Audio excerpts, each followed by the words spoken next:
بسم الله الرحمن الرحيم.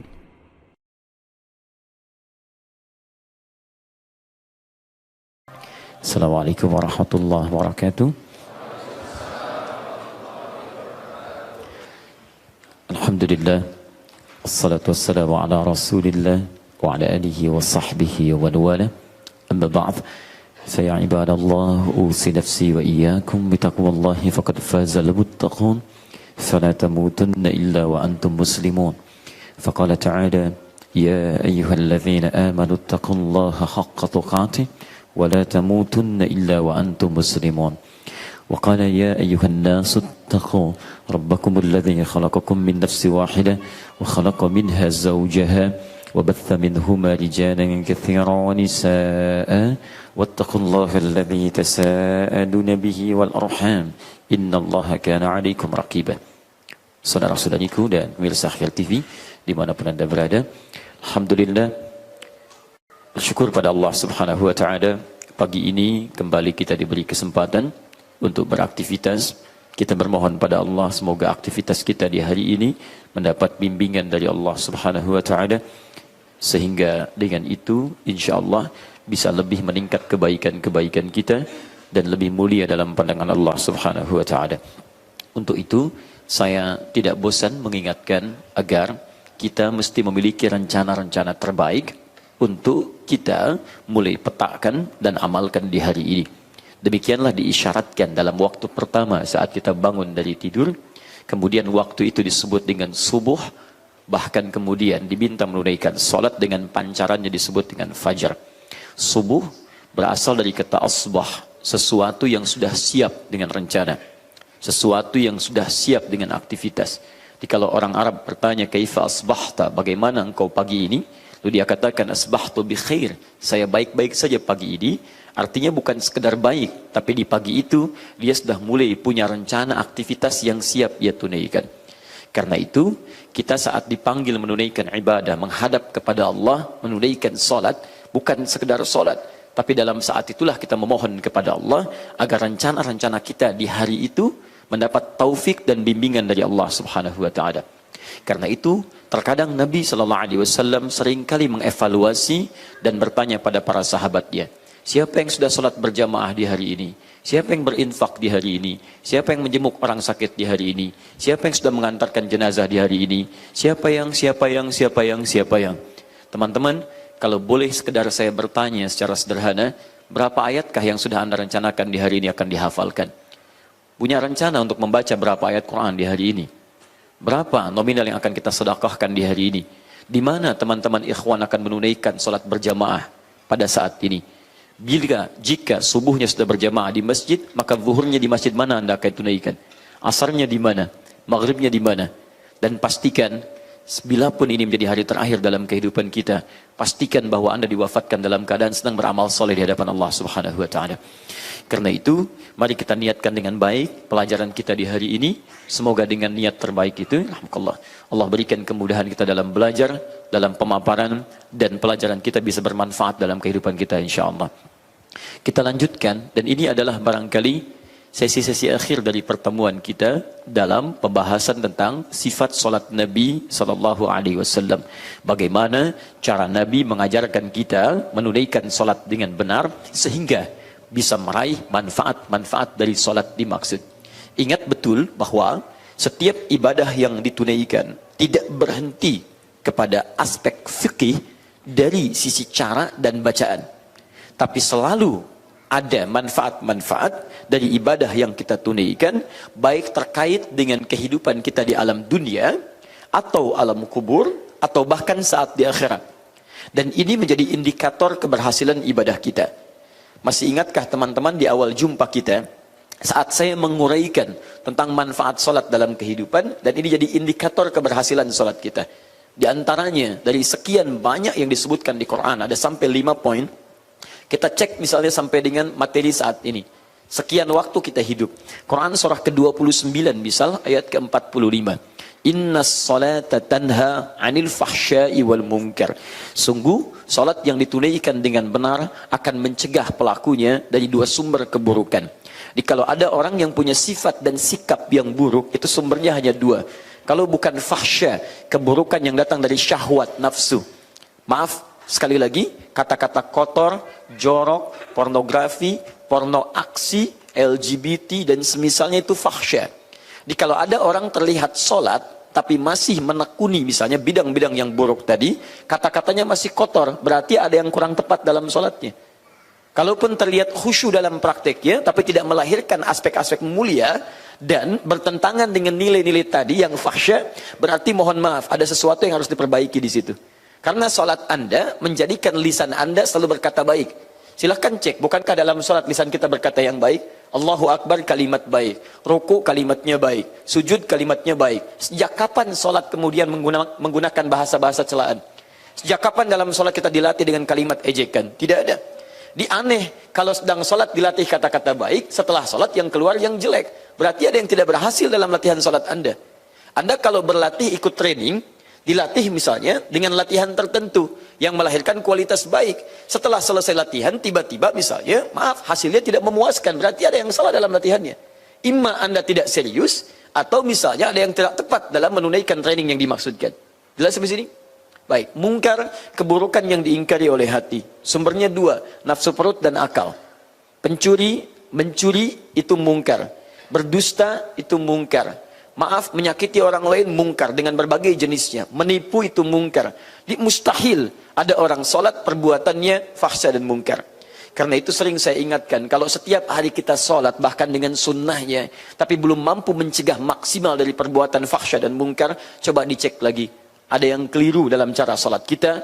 Boleh jadi salah satunya adalah isyarat dalam Al-Quran di ayat dimaksud, maaf, bukan kurang lancar bacaannya, bukan kurang bagus bacaannya, tapi boleh jadi ada sementara orang sholat kata Al-Quran tidak paham, tidak mengerti apa yang dilakukan dan dibaca dalam sholatnya. Untuk itulah dalam rangka memahami bacaan dan gerakan-gerakan sholat itu seperti diajarkan Nabi, kita membahas topik ini dan sekarang akan ada di ujung-ujung pembahasan kita, yaitu tentang cara dan bacaan tahiyat. Bagi yang tertinggal pada bahasan ini, saya mohon izin untuk menyampaikan agar mereview dalam tayangan Akhir TV pada sesi di sini tentang pembahasan sifat salat Nabi sallallahu alaihi wasallam. Sekarang kita sudah masuk kepada tahiyat dan mari kita mulai menyiapkan perangkat belajar kita. Mudah-mudahan diberikan kemudahan untuk pembahasannya. Tapi ini baru sesi pertama ya. Nanti sesi keduanya amalan pasca salat. Apa yang dikerjakan setelah salat? Nanti sesi ketiganya adalah pembahasan tentang solat-solat nafilah, pelengkap di luar solat fardu. Apa keutamaannya, apa jenisnya, kapan ditunaikan, dan bagaimana tata pelaksanaannya. Jelas sampai sini? Baik. Kalau jelas, mari kita mulai bahasan kita. Waktu kita begitu singkat, karena itu kita coba maksimalkan pada substansi bahasan kita. Mohon bisa fokus. Tema kita kali ini akan membahas tentang sifat tahiyat Nabi sallallahu alaihi wasallam. Tahiyat dalam salat.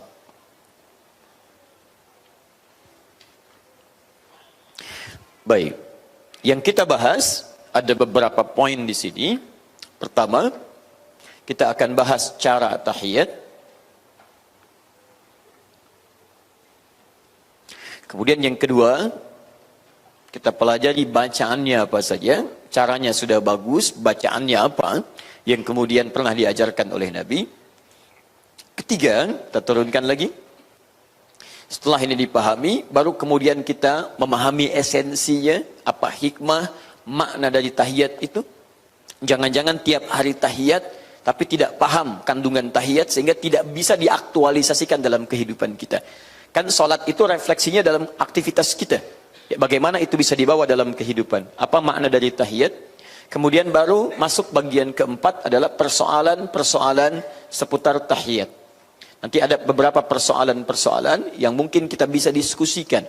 Apakah saat tahiyat misalnya pada rakaat yang kedua itu atau salat dalam hanya 2 rakaat duduknya apakah iftirash ataukah tawarruk? Ini iftirash, yang benar tawarruk, bukan yang benar iftirash. Tapi dua-duanya tidak tahu apa itu iftirash, apa itu tawarruk. Apa itu tawarruk? Oh itu loh yang dekat tetangga saya. Bukan. Nah ini ya, apa saja ini. Kemudian misal lagi saat tahiyat, jari mana yang diangkat? Kalau telunjuk, apakah telunjuknya hanya diangkat atau digerak-gerakan? Kalau digerakkan, seperti apa menggerakkannya? Kalau diangkat, kapan diangkatnya? Kalau ditutup, kapan ditutupnya? Apakah angkat tutup, angkat tutup, angkat tutup? Atau angkat saja kemudian tidak ditutup, dan seterusnya. Ya? Nah, itu kita lihat. Jelas? Nah, kalau sudah jelas, ya sudah, kita tutup talim kita. Baik, kita mulai ya. Bismillah. Dan seperti biasa, saya menunjukkan juga referensi supaya nanti tidak diduga sebagai hanya pernyataan pribadi. Jadi kita argumentasinya ada, dalilnya ada, dan kalau Anda menunggu taklim berikutnya ingin baca-baca, sambil disempurnakan nanti yang coba kami tuliskan, kita bawakan beberapa buku yang sudah kami perkenalkan. Hari ini saya bawakan lagi yang terjemahan sifat salat Nabi SAW yang karya Syekh Muhammad Nasiruddin Al-Albani. Saya pernah tunjukkan yang karya Ibnu Qayyim Al-Jauziyah rahimahullah, juga karya Syekh Ibnu Shalih Al-Utsaimin, juga karya beberapa syekh-syekh yang lain. Saya ambil satu ini sebagai contoh saja, nanti perbandingannya dengan yang lain. Jelas ya? Baik, kita mulai. Bismillahirrahmanirrahim. Pada yang pertama kita akan belajar tentang cara tahiyat. Di buku ini dengan cetakan yang sama, kalau punya halaman 419, kita bisa mulai dari sini. Ya, cuma nanti saya ilustrasikan untuk memudahkan dulu ya. Kita ambil dalilnya dulu satu. Dari pengajaran Nabi kepada seorang sahabat bernama Khalad bin Rafi' Az-Zuraiqi. Bin Rafi' Az-Zuraiqi. Kisah ini akan selalu dibawa dalam kisah tentang bagaimana cara sholat yang baik. Karena Nabi pernah mengajarkan pada beliau ini bagaimana tentang cara sholat dari mulai awal sampai akhir. Bahkan dari berwudu, kemudian takbir sampai dengan salamnya. Saya masih ingat kan kisah yang pernah saya sampaikan kepada Anda, bahwa beliau ini pernah masuk ke masjid Nabi, sholat di samping Nabi, Nabi sedang di sisi yang lain, tiba-tiba selesai sholat, thumma atan Nabiyya sallallahu alaihi wasallam. Beliau mendatangi Nabi sallallahu alaihi wasallam, mengucapkan salam, assalamu alaik. Kata Nabi, wa alaikassalam wa rahmatullah, irji' salli fa innaka lam tusalli. Wa alaikassalam wa rahmatullah, silahkan kembali sholat karena Anda belum sholat. Ini pernah saya kisahkan, sampai 3 kali diulang, Nabi mengucapkan kalimat yang sama, sampai beliau berkata, ya Rasulullah, ma'uhsinu ghairah. Ya Rasulullah, saya tidak bisa lebih baik daripada sholat yang telah saya tunaikan. Alimni, tolong ajarkan saya. Maka diajarkan oleh Nabi, idza qumta ila shalah, kalau kamu salatnya ingin sempurna, asbighul wudu, sempurnakan wudunya dulu. Begini cara menyempurnakannya. Diajarkan oleh Nabi, kemudian tsumastaqbilil qiblah, menghadap ke arah kiblat. Begini cara menghadapnya. Lalu diajarkan dari takbir sampai dengan salam. Di antara pelajaran takbir sampai salam itu ada yang diajarkan dalam fase tahiyat. Kita nanti akan bahas. Di antara referensinya bisa Anda ambil, pernah saya tuliskan dulu kalau masih ingat. Ada di hadis Muslim di antaranya, nomor hadis 397. Rawinya yang meriwayatkan kisah ini adalah sahabat berjuluk Abu Hurairah. Kunyahnya Abu Hurairah, nama aslinya Abdurrahman. Ya. Ini sudah pernah saya terangkan. Saya tidak bahas ininya, ketika kita bahas kemudian caranya. Nanti cara yang kedua, masih dalam tahap ini, diriwayatkan nanti oleh sahabat bernama Wa'il bin Hujur. Wa'il bin Hujur. Teman-teman fokus baik-baik. Ada informasi sedikit untuk menguatkan referensi kita. Kalau Anda ingin belajar banyak tentang sifat sholat Nabi, maka di antara sekian sahabat yang sangat concern sekali pada persoalan tentang sifat sholat ini, utamanya ada 2. Satu, sahabat Wa'il bin Hujur. Saya menyebutkan beliau ini dulu karena beliau lebih awal dibandingkan dengan sahabat yang kedua nanti. Ya, ini sahabat Wa'il bin Hujur. Ini di awal-awal fase keislaman. Beliau sudah masuk Islam. Ini sangat luar biasa punya perhatian pada masalah ibadah, khususnya masalah sholat. Karena itu seringkali kalau Anda temukan tentang sifat sholat Nabi, Anda akan sering akrab dengan nama ini. Wa'il, Wa'il, Wa'il, Wa'il. Paham ya? Bukan Wa'il ya. Wa'il, oh berarti dia celaka Ustaz ya. Fawailul lil musallin. Apakah Wa'il yang ini? Bukan. Namanya Wa'il, bukan Wa'il. Jelas ya? Taib. Yang ini yang kedua, sahabat Abu Hurairah. Beliau masuk Islam 3 tahun sebelum wafat Nabi SAW. Tahun ke-7 Hijrah. Tapi saking seriusnya, ini yang sering saya tekankan. Perhatikan cara berfikirnya ya. Sahabat itu kalau merasa terlambat, ingin menyusul yang lain.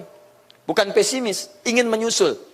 Di ketika Abu Hurairah masuk Islam 3 tahun sebelum Nabi wafat, ya Bahasa singkatnya, saya kemana saja selama ini? Saya terlambat keduluan oleh sahabat Abu Bakar radhiyallahu taala anhu, Umar bin Khattab, Utsman bin Affan, Ali bin Abi Thalib radhiyallahu taala anhum jami'an. Saya harus menyusul mereka. Saya harus menyusul mereka.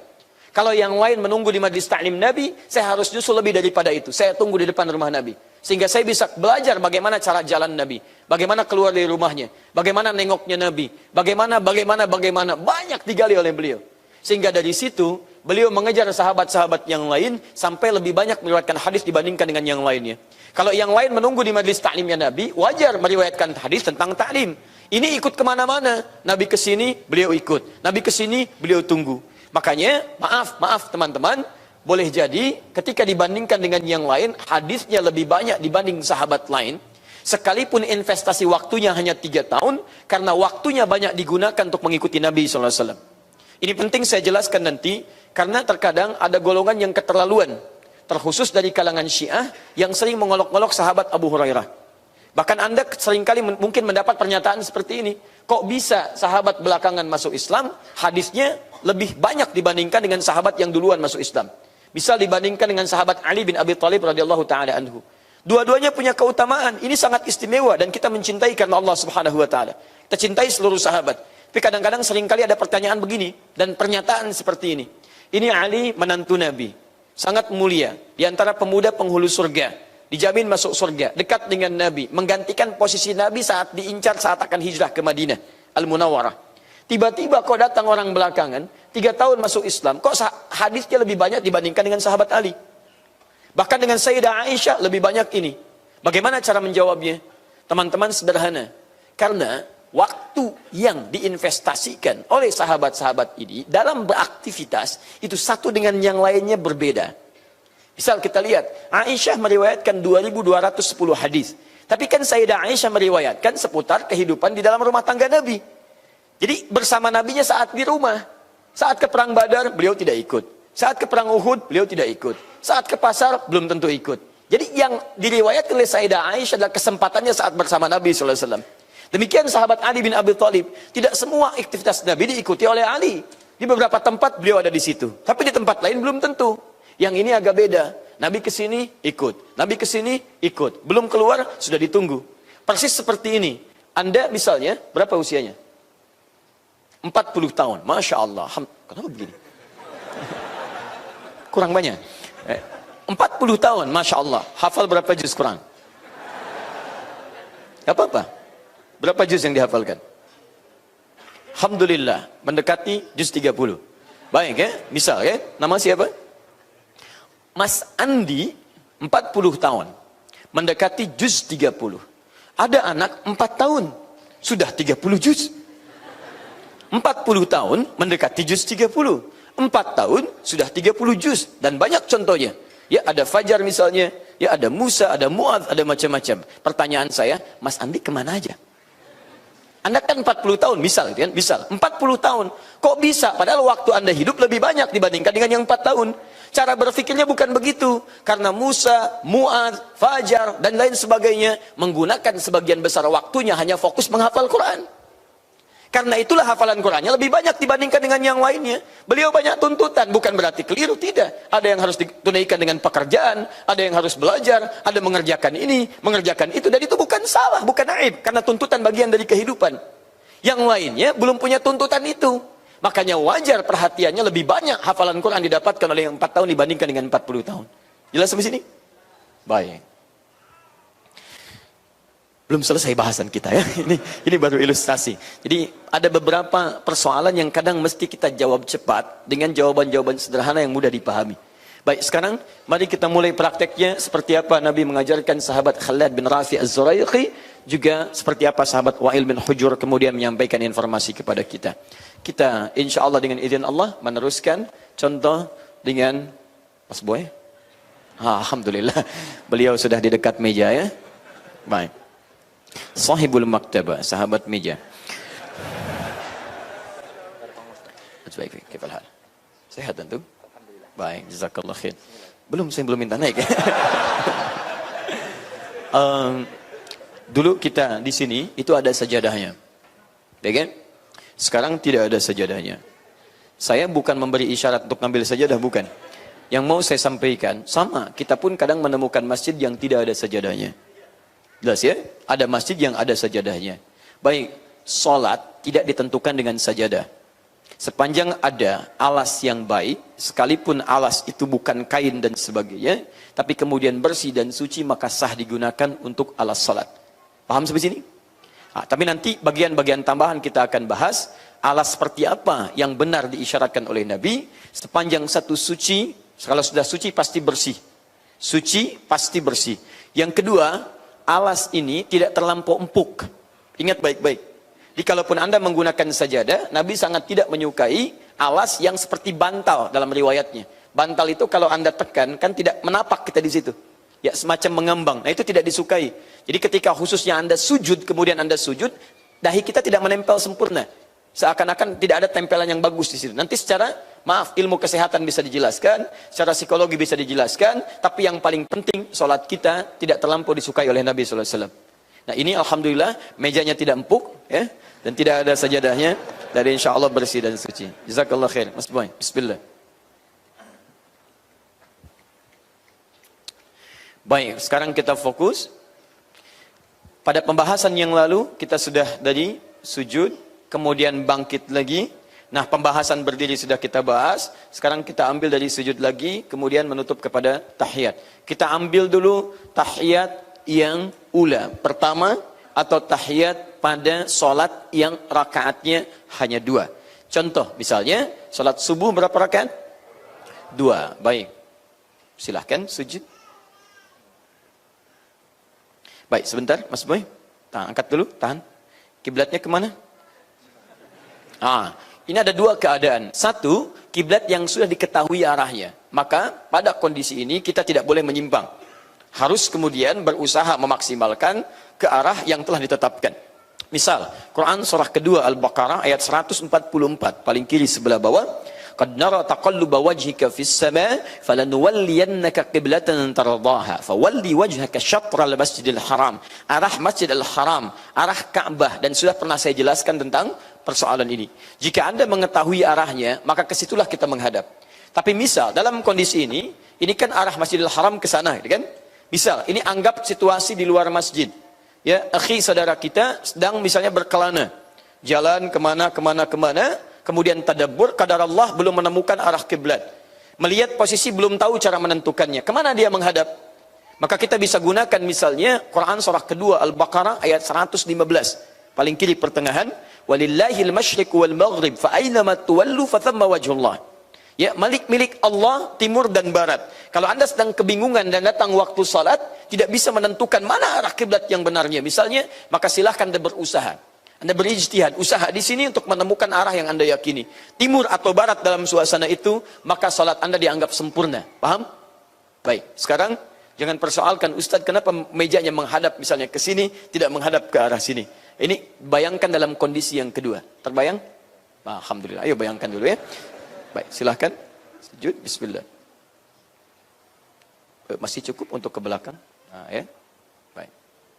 Sudah ya, ini beliau ini terlampau hati-hati ya. Hati-hati takut kelewatan, jadi terlampau runcing. Baik. Kemarin sudah cukup, sekarang ini sudah pernah saya jelaskan. Ini posisi yang kurang ideal untuk bersujud karena kondisinya mungkin nggak terlalu lebar. Kalau ideal nanti ini agak sedikit lebih turun ya. Baik, sudah pernah saya jelaskan di pertemuan lalu. Cukup, ini sudah saya bahas. Ada 7 anggota. 1 apa? Kening. Kedua, 2 telapak tangan, siku agak menjauh. Ketiga, 2 lutut, berarti 5. Kemudian yang selanjutnya adalah jemari di 2 kaki. 2 kaki berarti 7 ya. Baik, bangkit. Langsung tahiyat. Silent ya. Biasanya kalau kita bangkit Allahu Akbar ya. Ini Allahu Akbarnya silent. Baik. Penting dibacakan begitu bangkit Allahu Akbar. Baik, pelan-pelan saya minta tahiyat yang pertama. Kondisinya tahiyat pertama dulu. Kondisi kedua nanti saya sampaikan. Baik, sholatnya sekarang kita tentukan. Sholat zuhur, tahiyat yang pertama. 2 rakaat. Bismillah. Baik, cukup pelan-pelan. Terlihat, ibu terlihat? Baik, teman-teman terlihat? Baik, sekarang fokus pelan-pelan, yang dilihat posisinya ya, lihat posisinya. Baik, tampak seperti ini, berarti teman-teman sebelah sana tampak belakang, ini tampak depan. Saya perhatikan dulu, tolong jangan dirubah. Baik, sudah? Yakin? Tanya kawan? Tidak, baik. Sudah, sekarang robah menghadap ke sebelah sana. Saya ulang. Perhatikan baik-baik. Sudah? Sekarang perhatikan baik-baik, fokus. Ini tampak belakang, yang tadi tampak depan, sekarang tampak belakang. Teman-teman yang di depan, sekarang tampak depan.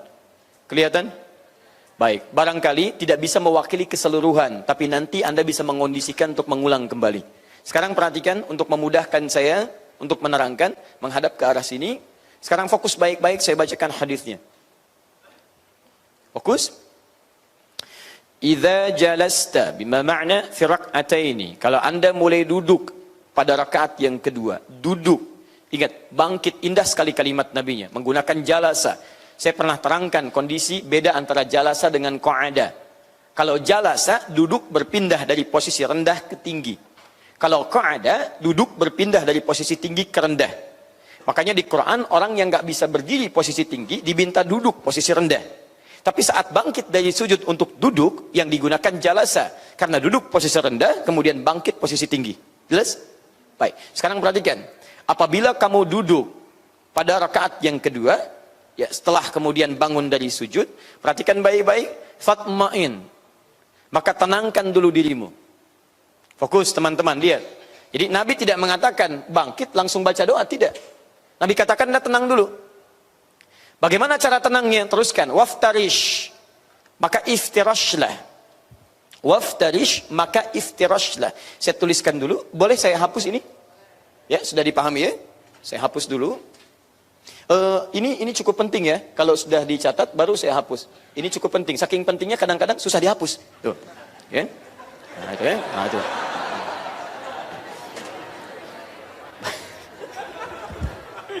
Nah, ini. Jangan ketawa, sedang sholat. Baik. Kondisi pertama, rakaat yang kedua. Jika Anda duduk pada rakaat yang kedua. Rakaat kedua.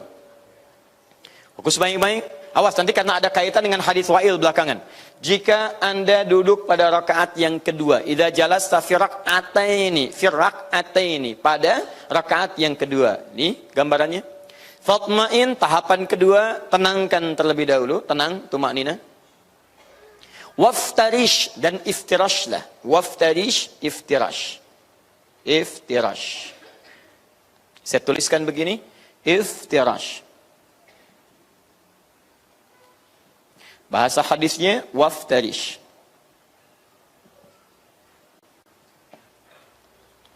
Fokus, perhatikan. Kita sekarang belajar pengetahuan dulu ya. Saya mau mulai dari sini dulu, teman-teman. Perhatikan, kalau paham, katakan paham ya. Kata Nabi, kalau duduk pada rakaat yang kedua, paham ini? Jelas ya? Tidak, baik.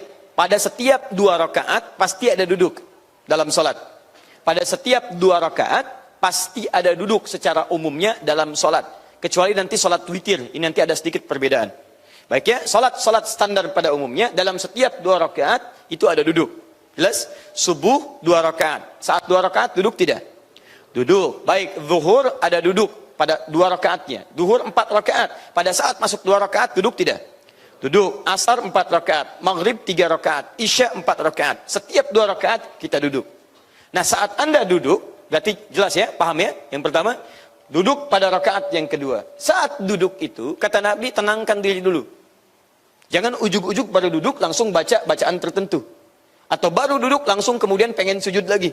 Ya, kadang-kadang ada orang yang baru begini sudah begini. Allahu Akbar, Allahu Akbar, Allahu Akbar, Allahu Akbar. Nah, itu berarti mohon maaf menyalahi beberapa ketentuan dari Nabi SAW dalam rangka menunaikan sholat secara sempurna. Jelas? Baik, setelah Anda tenang, nanti saya terangkan bagaimana cara tenangnya ya Rasulullah. Maka kata Nabi, pertama dimulailah ketenangan itu pertama kali dengan waftarish. Duduklah dengan cara iftirash. Waftarish, kata perintah, fi'il amr. Caranya kemudian disebut dengan iftirash. Apa artinya iftirash? Kata iftirash, asalnya dari 3 kata. Farasha. Fa-ra dengan shin besar. Sya. Farasha. Farasha. Kelihatan?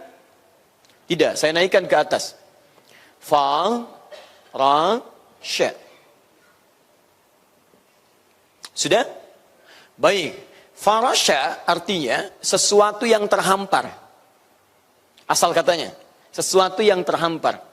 Kalau hamparan itu bisa kita pijak, atau mungkin kita tiduri, maka tambahkan alif setelah huruf ra-nya. Maka menjadi firash namanya. Firash, sesuatu yang terhampar bisa ditiduri. Karena itu dalam bahasa Arab, kasur bisa disebut dengan firash. Baik, buka Quran surah ke-2 Al-Baqarah ayat 29. Paling kanan sebelah bawah. Huwallazi khalaqa lakum ma fil ardi jami'a thumma istawa ila as-sama' fasawwahunna sab'a samawat wa huwa bikulli syai'in alim. Sekarang kurangi 7 ayat jadi ayat ke-22. Pertama, ayat 29 mengatakan, dialah Allah yang menciptakan segala yang ada di bumi untukmu. Saat Allah menciptakan bumi dan menjadikan segala yang di bumi untuk kita, bagaimana Allah mendesain bumi yang kita gunakan untuk beraktivitas.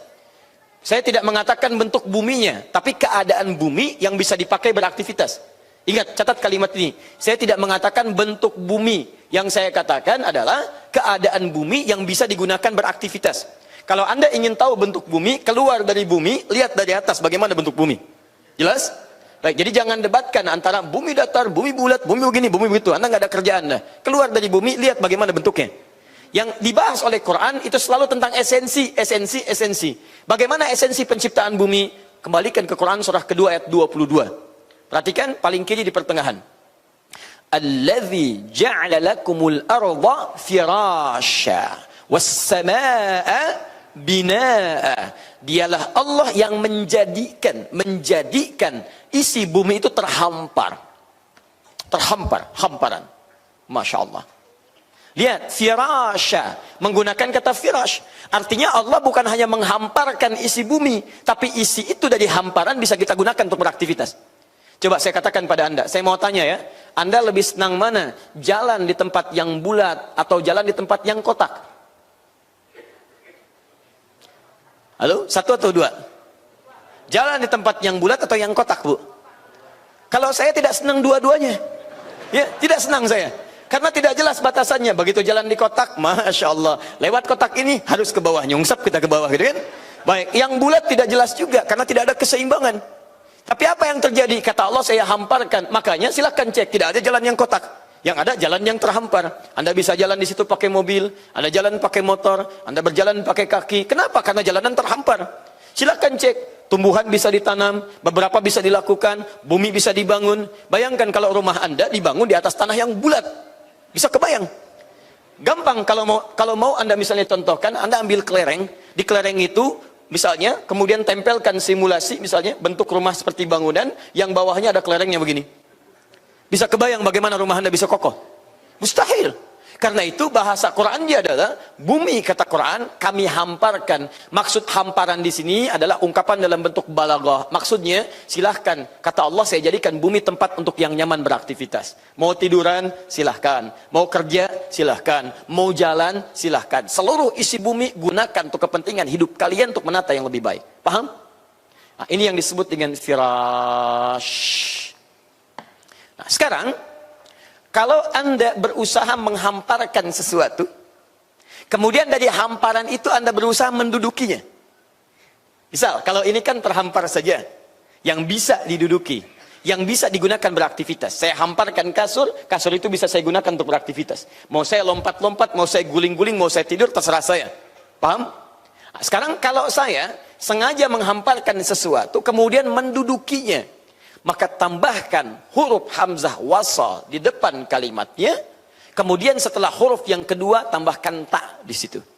Ini firash, hamparannya. Saya ingin hamparkan dan saya duduki, tambahkan hamzah wasal. Ya. Ini kalau yang ini hamzah, kalau yang ini alif. Alif tidak punya harakat. Alif tanda untuk memanjangkan bacaan. Ini asalnya farasya. Ketika ada alif firash, ininya panjang. Tapi kalau hamzah, dia punya kemampuan untuk menerima harakat. Yang ini hamzah wasal, kalau ada kepalanya disebut dengan hamzah qata. Tambahkan hamzah wasal di depannya, setelah huruf fa, huruf ini tambahkan ta. Maka berubah kalimatnya dari firash jadi iftirash. Paham sampai sini? Tidak. Baik, teman-teman, tidak ada masalah Anda tidak mengerti urutan ini di ilmu sharaf cabangnya. Tapi yang mau saya sampaikan, Anda mengerti turunan-turunan kata. Kalau farasha, ini kata kerja baru hamparan. Kalau firash, sesuatu yang berhampar bisa digunakan beraktivitas. Kalau sengaja Anda hamparkan, Anda duduki di situ, maka berubah kalimatnya jadi iftirash. Kata Nabi, waftarish, kalimatnya pakai alif dan ta. Kalau Nabi katakan wafrish, berarti hamparkan saja. Tapi ketika Nabi katakan waftarish, ada alifnya, ada taknya. Fa, ta, ra, sya. Dimulai dengan hamzah wasal. Waftarish, itu artinya bentangkan. Silahkan duduk iftirash. Caranya bentangkan salah satu kaki, hamparkan dan duduki kaki itu. Mas Boy, maju sedikit. Saya mulai dari sisi yang ini dulu. Lihat sini, tahan. Angkat dulu badannya. Teman-teman, perhatikan. Kata Nabi, waftarish, iftirash. Apa itu iftirash? Hamparkan salah satu kaki, kemudian duduki itu. Kaki mana yang dihamparkan? Kata Nabi, lihat baik-baik. Al-yusra, rijlahul yusra. Kaki yang kirinya. Kiri hamparkan, lipat maksudnya. Lihat sini, bukankah saat dilipat begini? Terhamparkan dia? Kemudian duduki itu. Faqa'ada alaih, duduki. Jelas? Duduk iftirash adalah duduk yang melipat kaki kirinya seperti terhampar seperti ini. Kemudian setelah itu dia menduduki lipatan kaki yang dimaksudkan. Naik lagi mas. Lipat yang kirinya begini. Jelas? Kemudian duduki. Sebelah sini paham? Putar mas. Baik ya. Nanti saya ulang kembali ya. Kalau tulisan juga nanti saat saya minta hapus, hapus. Kalau tidak, tidak ya. Baik. Oh baik. Alhamdulillah. Maju. Khair insyaAllah. Angkat dulu. Sedang sholat, jangan ketawa. Fokus sebelah sini, ibu. Adalah akhwat. Perhatikan. Iftirash. Ingat-ingat kembali. Dari kata farasha, iftarasha, waftarish. Iftirash. Lipat kaki seperti terhampar begini. Hamparkan. Kalau kita hamparkan sajadah kan begini. Sekarang kaki hamparkan. Rijlahul yusra, yang kiri. Lipat begini. Kemudian duduki, faqa'ada alaiha, duduki yang kirinya. Ini. Jelas? Baik, paham sampai sini? Baik, belum selesai. Teruskan. Setelah diduduki kata Nabi, wa nasabal yumna, sedangkan yang kanan tegakkan. Tegak. Jadi jarinya dilipat tapi posisi tegak. Dia tidak sama-sama melipat ke sini, naik. Misal ini lipat ke sini, jadi begini. Ah, ini keliru. Karena yang dilipat cuma yang kiri saja. Nanti sebelah sana nggak usah naik, nanti saya putar lagi ya. Nggak akan kelihatan Pak, Anda paksa nggak akan kelihatan. Lihat sini. Jadi bukan seperti ini, Bu. Teman-teman yang sebelah sini, lihat sini. Tidak seperti ini. Tapi yang kanan kata Nabi, wa nasabal yumna, tegakkan yang kanan begini. Di yang kanannya tegak seperti ini. Tegaknya jarinya dilipat, jemarinya dilipat, tegakkan yang kanannya. Yang kirinya kemudian ini yang dihamparkan dan diduduki. Paham sebelah sini? Baik, sebentar pelan-pelan. Kembali ke arah sini. Bismillah. Jazakallah khair. Semoga Allah lipatkan pahala antum. Fokus teman-teman. Lihat sini. Yang kiri seperti tadi dilipat. Duduki. Wa nasabal yumna. Sedangkan yang kanan tetap ditegakkan seperti ini. Dalam rangka menegakkan yang ini. Maaf. Lihat sini. Jari yang di sini tetap dilipat. Jarinya dilipat. Ini tegakkan. Dan tidak disukai, tidak dibenarkan duduk seperti ini. Maaf. Duduk. Ini dilipat dua-duanya. Kemudian diduduki. Jelas ya? Baik. Yang seperti ini termasuk duduk yang dilarang. Kita beri contoh pada Mirza di luar masjid ini. Bisa menghadap ke sini sedikit. Hati-hati. Baik. Lihat sini, teman-teman, Mirza dimanapun Anda berada. Untuk yang kiri, ini yang disebut iftirash, kemudian dilipat dan diduduki. Sedangkan yang kanan, kata Nabi, tetap ditegakkan dengan sempurna. Dia tegak dan ini dilipat. Tegak yang dimaksudkan tidak harus tegak begini. Tidak maksudnya. Maksudnya adalah keadaan berdiri yang kakinya itu, jemarinya terlipat ke dalam. Yang ini tetap tegak. Jelas sampai sini? Baik. Paham insya Allah? Kalau sudah paham, belum selesai. Belum selesai. Kita belum baca doa di sini. Perhatikan baik-baik. Termasuk yang dilarang adalah, yang dilarang. Jika Anda mampu duduk seperti ini, tapi Anda memilih yang lain, maka di sini ada persoalan dalam tahiyat Anda. Contoh, di antara duduk yang dilarang oleh Nabi SAW, melipat kemudian kedua kakinya. Baik, lipat. Nah ini ya. Jelas, misal seperti ini. Yang kiri dilipat, yang kanan dilipat, jadilah seperti ini. Angkat sedikit badannya. Nah, seperti ini. Jelas ya? Kemudian diduduki. Padahal Anda bisa yang seperti tadi misalnya, maka ini keliru cara duduknya. Paham? Baik, teruskan. Seperti tadi kembalikan. Tahan sebentar. Kemudian posisi kaki sudah selesai, posisi punggung bagaimana keadaannya? Hatta ya'uda kullu kaffarin makanu. Sampai kemudian Anda duduk dan posisi tulang-tulang di punggung ini itu kembali tegak seperti semula, menempati tempatnya kata Nabi. Jadi yang diinginkan dalam duduk posisi iftirash ini, badannya tegak, ya, posisi tulang-tulang yang belakang, tulang punggungnya tegak, jadi bukan menggungkuk seperti ini misalnya, tidak miring kanan dan kiri, tapi posisi tegak begini. Jelas? Kaki sudah selesai, kemudian ini sudah selesai, tangan di mana? Tangan letakkan di mana? Ayo, yang paha angkat tangan, yang lutut angkat tangan. Baik, sudah, yang lain di kepala. Bismillah. Hadap ke sebelah sana supaya kelihatan. Cara memahami ini kita bisa bahas lewat hadisnya Wa'il bin Hujur. Ini nanti yang menerangkan dengan lengkap tentang posisi tangan. Teman-teman, mudah-mudahan bisa terlihat, yang di luar bisa melihat ke arah layar kita di luar. Fokus baik-baik. Tangan bisa diletakkan di dua posisi. Pertama, Anda bisa letakkan di paha di sini. Paha di sini. Letakkan kata Nabi, maka meletakkanlah tangan yang kanan di paha yang kanan, yang kiri di paha yang kiri. Ada riwayat kedua juga menyebutkan kemudian meletakkan ke lutut atau mendekat ke lutut di sini.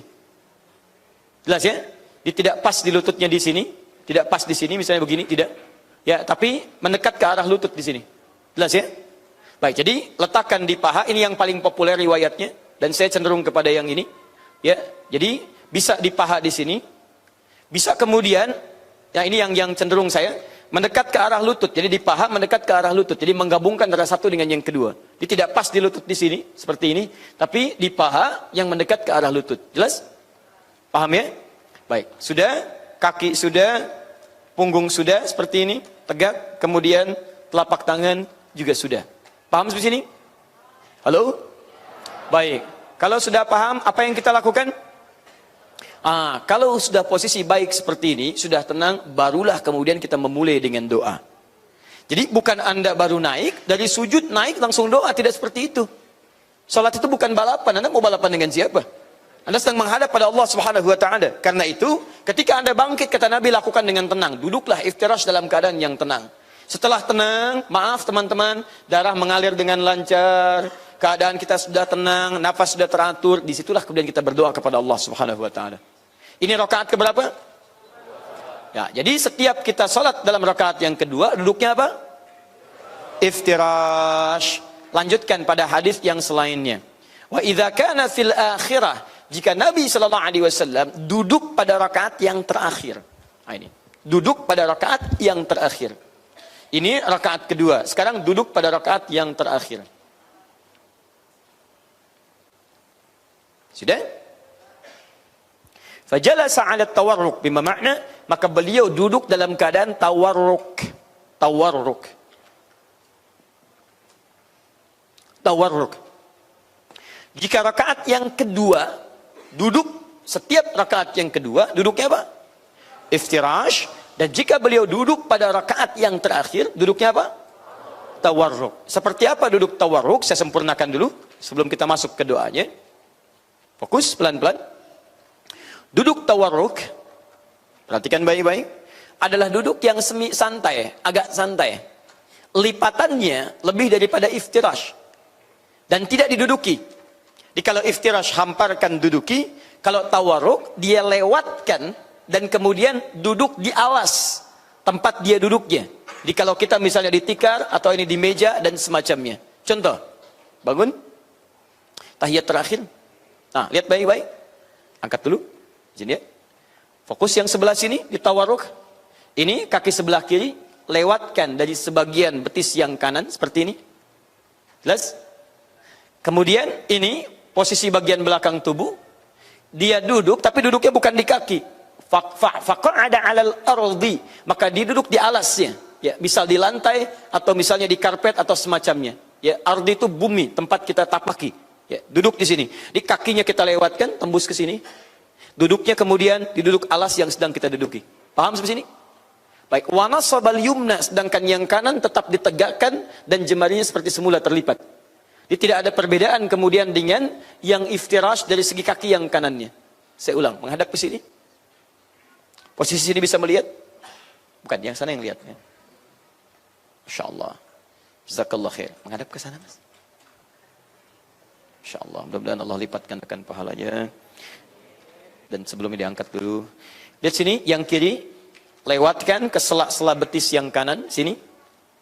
Bu ya. Paham? Kalau bisa dilihat tuh sampai 5 menit ya. Seperti ini. Nah, kelihatan. Baik, fokus. Setelah itu duduk, duduknya bukan di kaki tapi di alas. Faqa'ada 'alal ardi di sini. Dan pasti ketika duduk di sini dengan kaki terlipat pasti ini akan miring. Pasti akan miring, tidak ada yang tegak sempurna, pasti akan miring. Dan miringnya nggak akan ke kiri, pasti ke kanan. Pasti itu, pasti ya, karena posisinya memungkinkan dia akan miring ke kanan.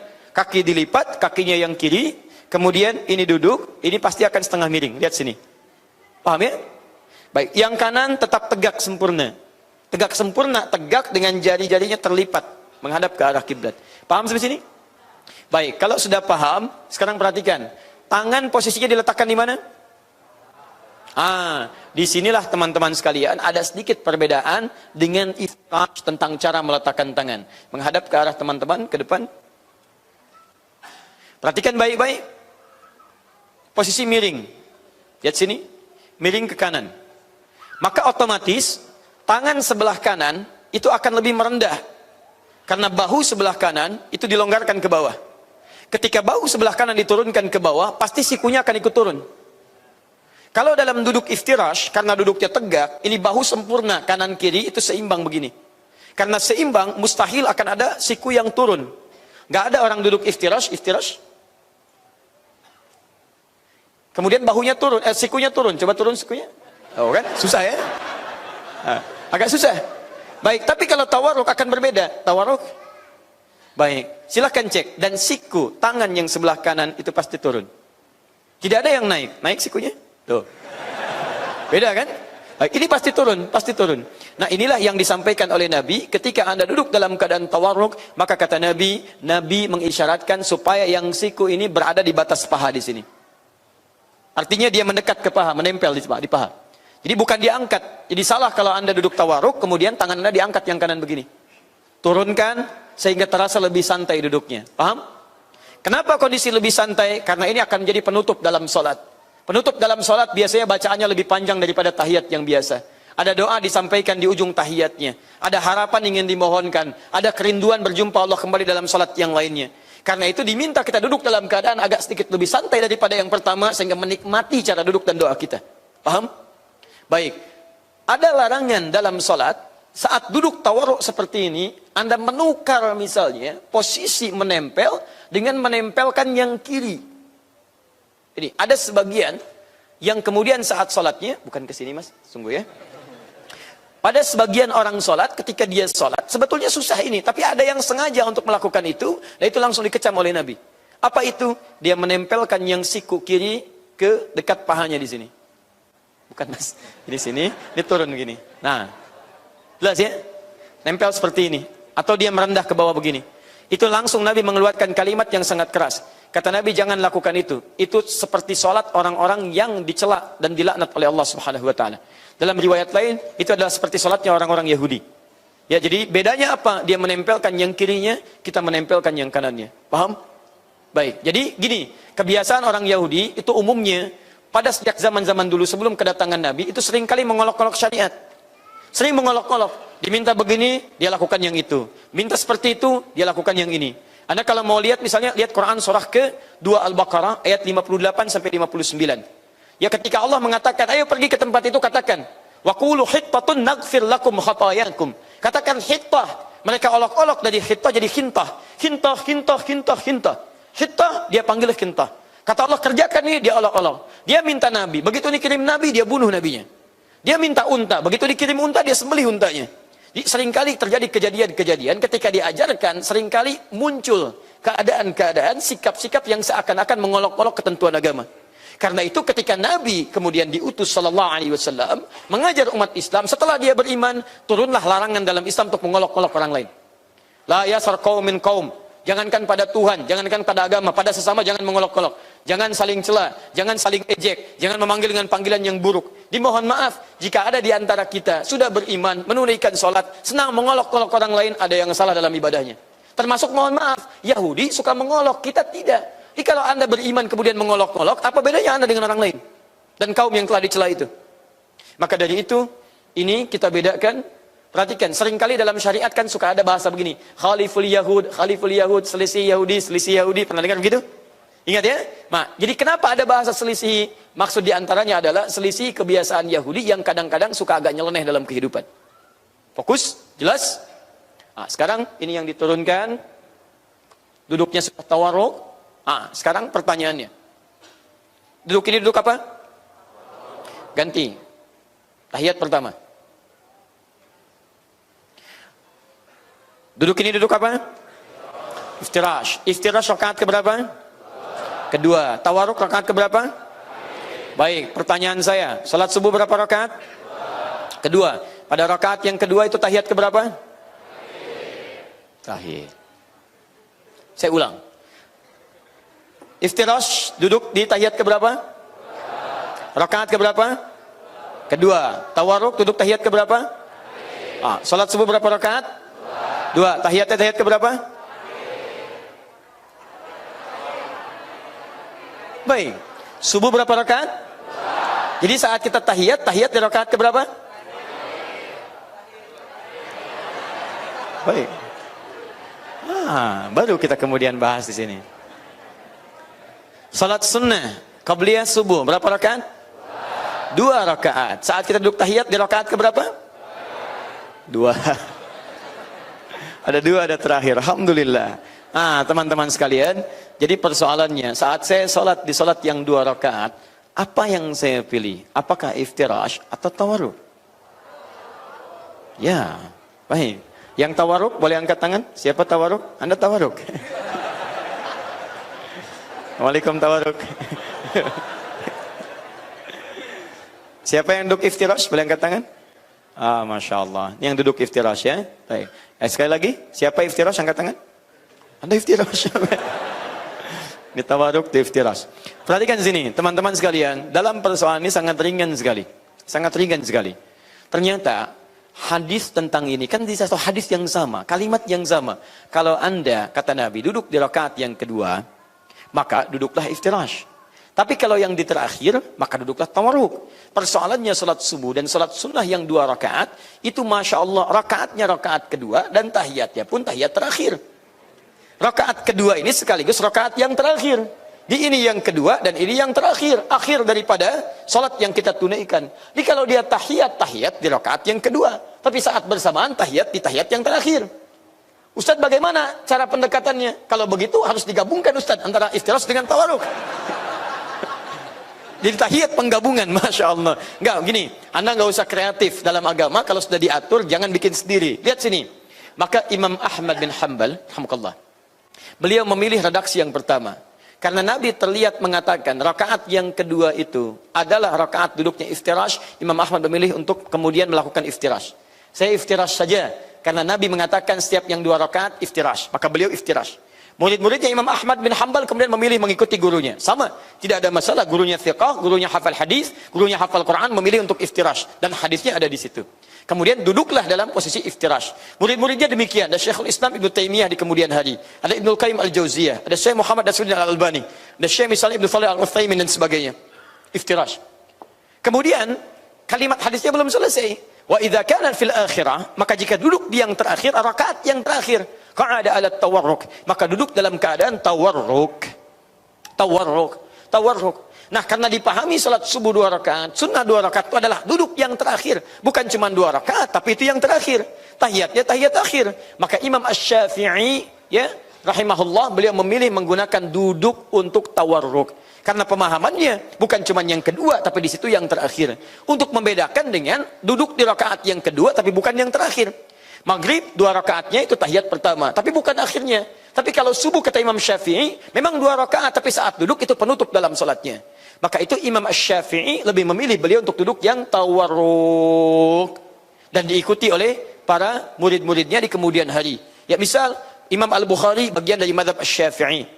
Ya, misal sampai dengan turunan ke bawahnya sampai Syekh, misalnya Wahbah Az-Zuhaili rahimahullah yang telah wafat pada Allah Subhanahu wa taala dan telah menghadap kepadanya. Nah, jadi teman-teman di sini, mari kita fokus dalam 2 pilihan ini, baik pilihan Imam Asy-Syafi'i ataupun sahabat salaf sebelumnya, karena Imam Asy-Syafi'i salaf, baik pilihan Imam Ahmad ataupun salaf sebelumnya, karena Imam Ahmad juga salaf, ya, mereka memilih baik iftirash ataupun tawarruk menggunakan hadis yang sama. Hadisnya sama, cuma dengan pendekatan yang berbeda. Sekarang pertanyaannya, mana yang benar di antara kedua ini? Masya Allah, kedua-duanya ternyata benar. Karena kedua-duanya pernah dipraktekkan dan riwayatnya sampai kepada kita. Jelas? Jadi yang tawarruk benar, yang iftirash benar, yang salah, yang tidak sholat. Ya? Jadi nggak usah iseng lagi. Begitu ada sholat subuh duduknya begini. Hambali. Bukan. Tidak usah bermain-main tuh kan. Sudah, begitu dia tawaruk, subuh, Syafi'i, bisa ya? Jelas ya? Tetap, ini bukan Syafi'i, ini bukan Hambali, ini Mas Boy, ya? Jelas, saya bukan Syafi'i, saya Boy. Salah juga, Anda sedang sholat. Ya, jadi dalam posisi seperti ini, baik tawaruk ataupun iftirash, dua-duanya benar, bersumber dari Nabi SAW, boleh dipraktikkan dalam keadaan tahiyat. Jelas sampai sini? Baik, ini referensinya diantara yang bisa digali dan ini sangat objektif sekali, boleh disampaikan. Walaupun nanti punya pilihan. Misal Syekh Al-Albani karena beliau itu Hambali, diantara turunan murid Imam Ahmad bin Hanbal, beliau memilih untuk iftirash. Dan wajar, kalau memilih wajar. Dan setiap pilihan selalu menggunakan argumentasi untuk menguatkannya. Ya, saya pilih warna biru dan saya kuatkan. Saya senang biru itu karena begini. Tapi kan saya nggak bisa paksa Anda untuk memilih yang biru. Mungkin Anda senang putih. Sepanjang itu sama-sama warna yang dibenarkan oleh ketentuan. Jelas ya? Baik. Jadi kalau sudah ada seperti itu, saya sarankan hindarkan perdebatan. Perdebatan pun, kalau tanawu sifatnya ada pilihan, jangan berdebat. Karena buang-buang energi. Berdebat pada sesuatu yang bisa dipilih, itu sama dengan tidak ada kerjaan. Jelas ya? Baik.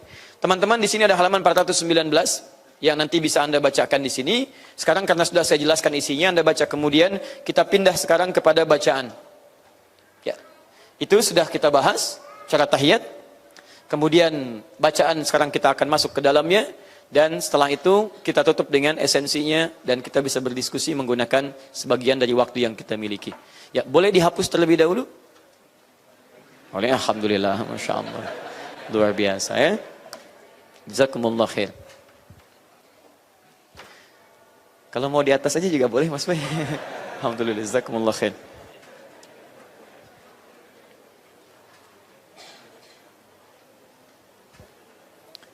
Sambil tunggu sebentar ya.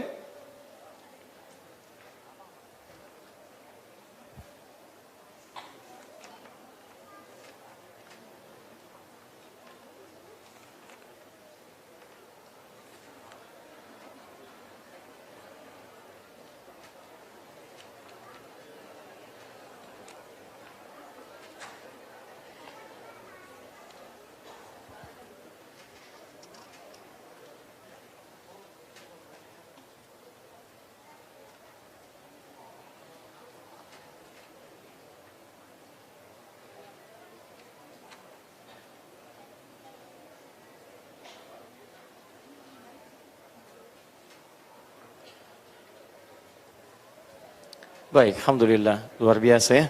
Jika menghapus saja begitu serius, maka bagaimana dengan salat yang ditunaikan? Alhamdulillah. Jazakumullah khair. Jadi teman-teman, menghapus tinta di papan tulis itu ilustrasinya sama seperti melakukan perbuatan maksiat yang kemudian mencoba untuk dihilangkan. Kata Nabi, seorang yang berbuat salah itu ada naktah sauda, ada tinta hitam dalam dirinya. Kalau dosanya kecil-kecil pernah dilakukan, walaupun sama-sama dosa, dia bisa hapuskan itu dengan kalimat yang ringan.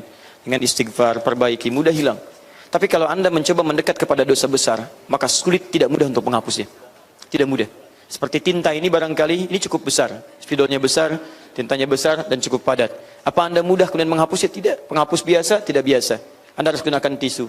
Tisu juga tidak mudah, harus pakai air lagi. Dan tenaga juga tekanannya cukup luar biasa. Ya, tidak hanya orang kurus yang bisa menghapusnya, yang gemuk pun butuh tenaga yang cukup luar biasa. Nah, Anda bisa lihat kitab namanya Al-Kabair, karangan Imam Az-Zahabi. Nanti ada beberapa dosa besar, ada 17 jenis dosa besar. Coba teman-teman piknik ke kotak kitab, investasi lah ya, nggak mahal kok bukunya, nggak nyampe 100.000. Anda beli bukunya, yang bahasa Arab ya, bahasa Indonesia mungkin ada terjemahan. Anda beli kitabnya, Anda beli bukunya, pelajari. Di situ ada 17 jenis dosa besar. Anda hindari itu karena kalau terperangkap di dalamnya tidak mudah untuk keluar dari situ. Tidak mudah untuk keluar. Ya. Saya kira cukup dulu ya. Yang ini tidak perlu dihapus. Ya. Jazakallah khair. Semoga Allah muliakan Anda dan orang tua Anda. Baik. Bismillah. Gak usah dipakai ngelap ini disimpan ya. Bacaan. Nah, itu pun sama teman-teman sekalian ya. Jadi kembali ke sini setelah dihapus orang bertobat. Jadi setelah bertobat apakah seketika kemudian bisa diperbaiki? Belum tentu. Ya, jadi kalau Anda sudah tobat, hilang yang kotor-kotornya, Anda siap menunaikan amal soleh yang kembali. Diganti yang buruk dengan yang baik-baik. Dan kadang-kadang semua itu butuh waktu, bukan hanya menghapus dengan tinta atau tisu yang basah, tapi harus dikeringkan kembali. Itu yang tidak mudah. Baik. Bismillah. Bacaan. Setidaknya ada 5 jenis bacaan tahiyat yang sangat populer. 5 jenis. Bukan cuma 1. Ada 5 jenis bacaan. Sudah? Sekarang kita masuk pada bacaan. Di buku dimaksud langsung kalau kepada bacaan di halaman 441, tadi yang saya sebutkan pembuka, dan kita langsung. Misalnya ada bacaan yang diriwayatkan oleh sahabat misalnya Abdullah bin Mas'ud radhiyallahu taala anhu. Disingkat jadi Ibnu Mas'ud. Ada tahiyat yang diriwayatkan misal oleh sahabat Abdullah bin Abbas radhiyallahu taala anhu. 3 Abdullah. Ada tahiyat yang diriwayatkan oleh Abdullah bin Umar.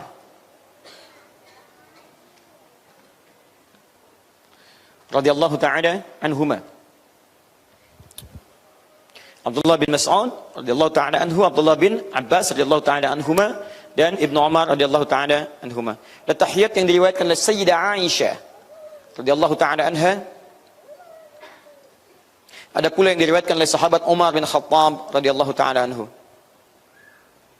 Umar bin Al-Khattab. Di 5 versi yang sangat populer. Semuanya bersumber dari keterangan dan ajaran Rasulullah sallallahu alaihi wasallam. Fokus baik-baik. Setelah kita kemudian mengetahui cara tahiyat, kemudian akan memulai kebacaannya, maka ingat betul, bacaan ini tidak langsung dibacakan saat kita bangun duduk. Tapi prinsipnya kata Nabi, tenangkan dulu diri Anda. Setelah Anda merasakan ketenangan, baru duduk dengan iftirash caranya. Setelah itu kemudian ada kondisi tawarruk, bisa Anda lakukan, baru masuk pada bacaan. 5 jenis ini pada prinsipnya semuanya mirip. Bahkan ada kalimat yang sama persis seluruhnya. Hanya beda di 1-2 kata saja. Atau ada posisi yang mungkin tidak sama diawali, seperti dibalik misalnya. Tapi seluruh bacaan ini bersumber dari Nabi sallallahu alaihi wasallam. Nanti kita akan lihat. Misal kita ambil yang populer dulu. 2 ini yang paling populer. Dari sahabat Abdullah bin Mas'ud radhiyallahu taala anhu, beliau menyampaikan, "Allamani Rasulullah sallallahu alaihi wasallam at-tashahhud." Rasulullah sallallahu alaihi wasallam pernah mengajarkan saya cara dan bacaan tasyahud. Apa yang diajarkan oleh beliau? Qala sallallahu alaihi wasallam bima ma'na. Beliau sallallahu alaihi wasallam kemudian bersabda, "At-tahiyyatu lillah was-salawatu wat-thayyibat." At-tahiyyatu lillah. Perhatikan urutannya. Was-salawatu wat-thayyibat. Saya baca sampai sini dulu karena bacaan seterusnya di 5 sisi ini akan sama semuanya. Assalamu alayka ayyuhan nabi wa rahmatullahi wa barakatuh. Assalamu alayna wa ala ibadillahi salihin. Sampai ujungnya ini umumnya sama dari 1 sampai 5 bacaan ini. Hanya bedanya pada kalimat pembukanya saja. Jadi yang ini at-tahiyyatu lillah. Turunkan sini at-tahiyyat lillah. Was-salawatu wat-thayyibah. Was-salawat wat-thayyibat. Ini poinnya. Sampai sini. Kesananya bacaan umum. Assalamu alayka ayyuhan nabi dan seterusnya. Pelan-pelan. Teman-teman pernah dengar bacaan yang seperti ini? Atau barangkali kita juga praktekkan dalam salat kita. At-tahiyyatu lillah. Was-salawatu wat-thayyibat. Assalamu alayka ayyuhan nabi dan seterusnya. Bacaan yang kedua yang cukup juga populer dari bacaan sahabat Abdullah bin Abbas radhiyallahu taala anhuma. Anaknya sahabat Abbas, orang yang digelari oleh Nabi SAW dengan terjemahan Al-Quran, ya, penterjemah Al-Quran, ya, oleh para ulama, maksud saya digelari dengan terjemahan Al-Quran dan didoakan oleh Nabi langsung dalam keadaan beliaunya, Allahumma faqihhu fid din wa 'allimhu ta'wil. Belajar dari Nabi sejak kecil, seperti sahabat ini pun dalam keadaan dewasanya belajar dari Nabi SAW. Apa doa yang pernah diajarkan oleh Nabi kepada beliau? Bacaannya at-tahiyyatul mubarakatus salawatut tayyibatu lillah. At-tahiyyatul mubarakatus salawatut tayyibatu lillah. Lihat, at-tahiyyatul mubarakatus salawatut tayyibatu lillah. Perhatikan baik-baik, perbedaannya tipis saja pada kalimat mubarakat. Di sini at-tahiyyat, di sini at-tahiyyat. Di sini lillah, ini lillahnya di ujung. Tahiyyatul mubarakatus salawatu tayyibatu lillah, lillah. Ini at-tahiyyatu lillah. Was-salawat wat tayyibat. At-tahiyyatul mubarakatus salawatu tayyibat. Di sini ada tayyibat, sini ada tayyibat. Sini ada salawat, sini ada salawat. Di sini ada lillah, di sini ada lillah. Perbedaannya pada yang kedua menggunakan tambahan al-mubarakat. Paham? Baik. Jadi kalau Anda membaca misalnya versi yang ini, at-tahiyyatul mubarakatus salawatut tayyibatu lillah, maka riwayatnya adalah riwayat dari sahabat Abdullah bin Abbas radhiyallahu taala anhuma. Paham? Jika Anda baca at-tahiyyatu lillah dan seterusnya, riwayatnya riwayat sahabat Abdullah bin Mas'ud radhiyallahu taala anhu. Paham? Baik. Dan ini tidak ada kaitan dengan golongan-golongan dan tidak ada kaitan dengan ormas-ormas atau kelompok tertentu. Coba bacakan at-tahiyyatul mubarakatus salawatut. Itu versi NU. Versi Muhammadiyah at-tahiyyatu lillah, enggak ada hubungan. Muhammadiyah, NU itu hanya mengambil untuk memudahkan saja. Karena mustahil Anda bacakan keseluruhannya. Ustaz, saya pengen sunnah banget. Saya bacakan kelima-limanya. Masya Allah, luar biasa. At-tahiyyatu lillah wa salawatu wat tayyibah. Yang satu, at-tahiyyatul mubarakatuh salawatu tayyibah. Yang dua, Masya Allah, ya Allah kesananya saya pengen rapel Assalamu alayka ayyuhan nabi. Tidak, pilih salah satu. Ketika Anda memilih salah satu, ambil riwayat di antara kelima riwayat ini. Yang ini yang seterusnya, tahiyat Abdullah bin Umar radhiyallahu ta'ala anhu, sama persis dengan yang ini, tapi tidak menggunakan waw. Di mana tidak menggunakan wawnya? Pada kalimat wat tayyibat. At-tahiyyatu lillah wassalawat, maaf, di kalimat wassalawat. At-tahiyyatu lillah wassalawat wat tayyibah. Baik, pada tahiyat yang versi Abdullah bin Umar radhiyallahu taala anhu, ini anhuma at-tahiyyatu lillahi as-salawatut tayyib wassalawatut tayyibat. Pada kalimat wat tayyibat dibuang wa-nya. At-tahiyyatu lillahi wassalawatut tayyibat. Bedanya cuma di waw. Cuma di waw. Di kalimat salawatnya ada, kalimat tayyibatnya ada, cuma yang ini menggunakan waw, yang ini tidak menggunakan waw. Jelas? Baik, pilih mana? Pakai waw atau tidak pakai waw? Yang pakai waw angkat tangan. Yang tidak? Yang tidak tahiyat? Masya Allah. Mau pakai waw, mau tidak, gak ada masalah. Karena dua-duanya dari Nabi SAW. Apa Anda mau nyalahkan Nabi? Anda siapa? Ya. Ini. Dari Sayyidah Aisyah dengan sahabat Umar bin Khattab radhiyallahu taala anhu, itu pun teman-teman hanya ada tambahan di kalimat zakiyat. At-tahiyatu lillahi at-tayyibatu zakiyat. Menggunakan kata zakiyat. Ini. Jadi yang ini ada tambahan zakiyat. Yang ini zakiyatnya kemudian diawalkan. Jadi kalau yang ini setelah at-tayyibat, kemudian zakiyat, yang ini zakiyatnya diawalkan. At-tahiyatu lillahi salawatuz zakiyatut tayyibat. Hanya tukar-tukar dari kalimat saja. Ini diawalkan, yang ini diakhirkan. Paham?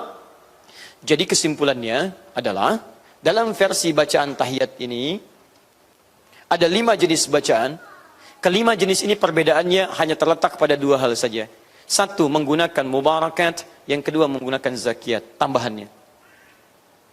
Mubarakat, kemudian menggunakan zakiyat.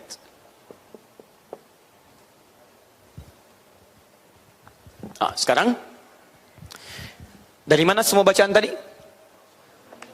Nabi. Sekarang pertanyaannya begini. Ingat selalu ya, ingat selalu rumus ini.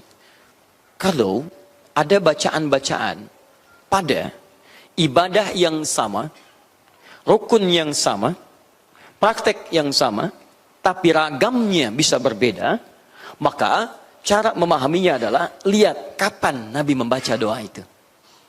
Disitulah kemudian Anda coba teladani dan praktekkan untuk mengikuti situasi yang sama dengan situasi yang dialami oleh Nabi Sallallahu Alaihi Wasallam.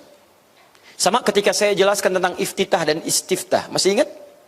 Iftitah, istiftah, ada berapa doa kalau masih ingat? 12 doa, 12 doa. Di 12 itu ada yang pendek, ada yang menengah, ada yang panjang. Nah, bagaimana cara mempraktekannya? Yang paling sunnah itu bukan yang paling panjangnya, bukan yang paling pendeknya, atau yang menengahnya, bukan yang Allahumma ba'idnya, atau yang wajah tuhnya, bukan. Yang kita ingin teladani adalah kapan sunnahnya baca yang itu sesuai dengan kondisi yang dijelaskan Nabi SAW.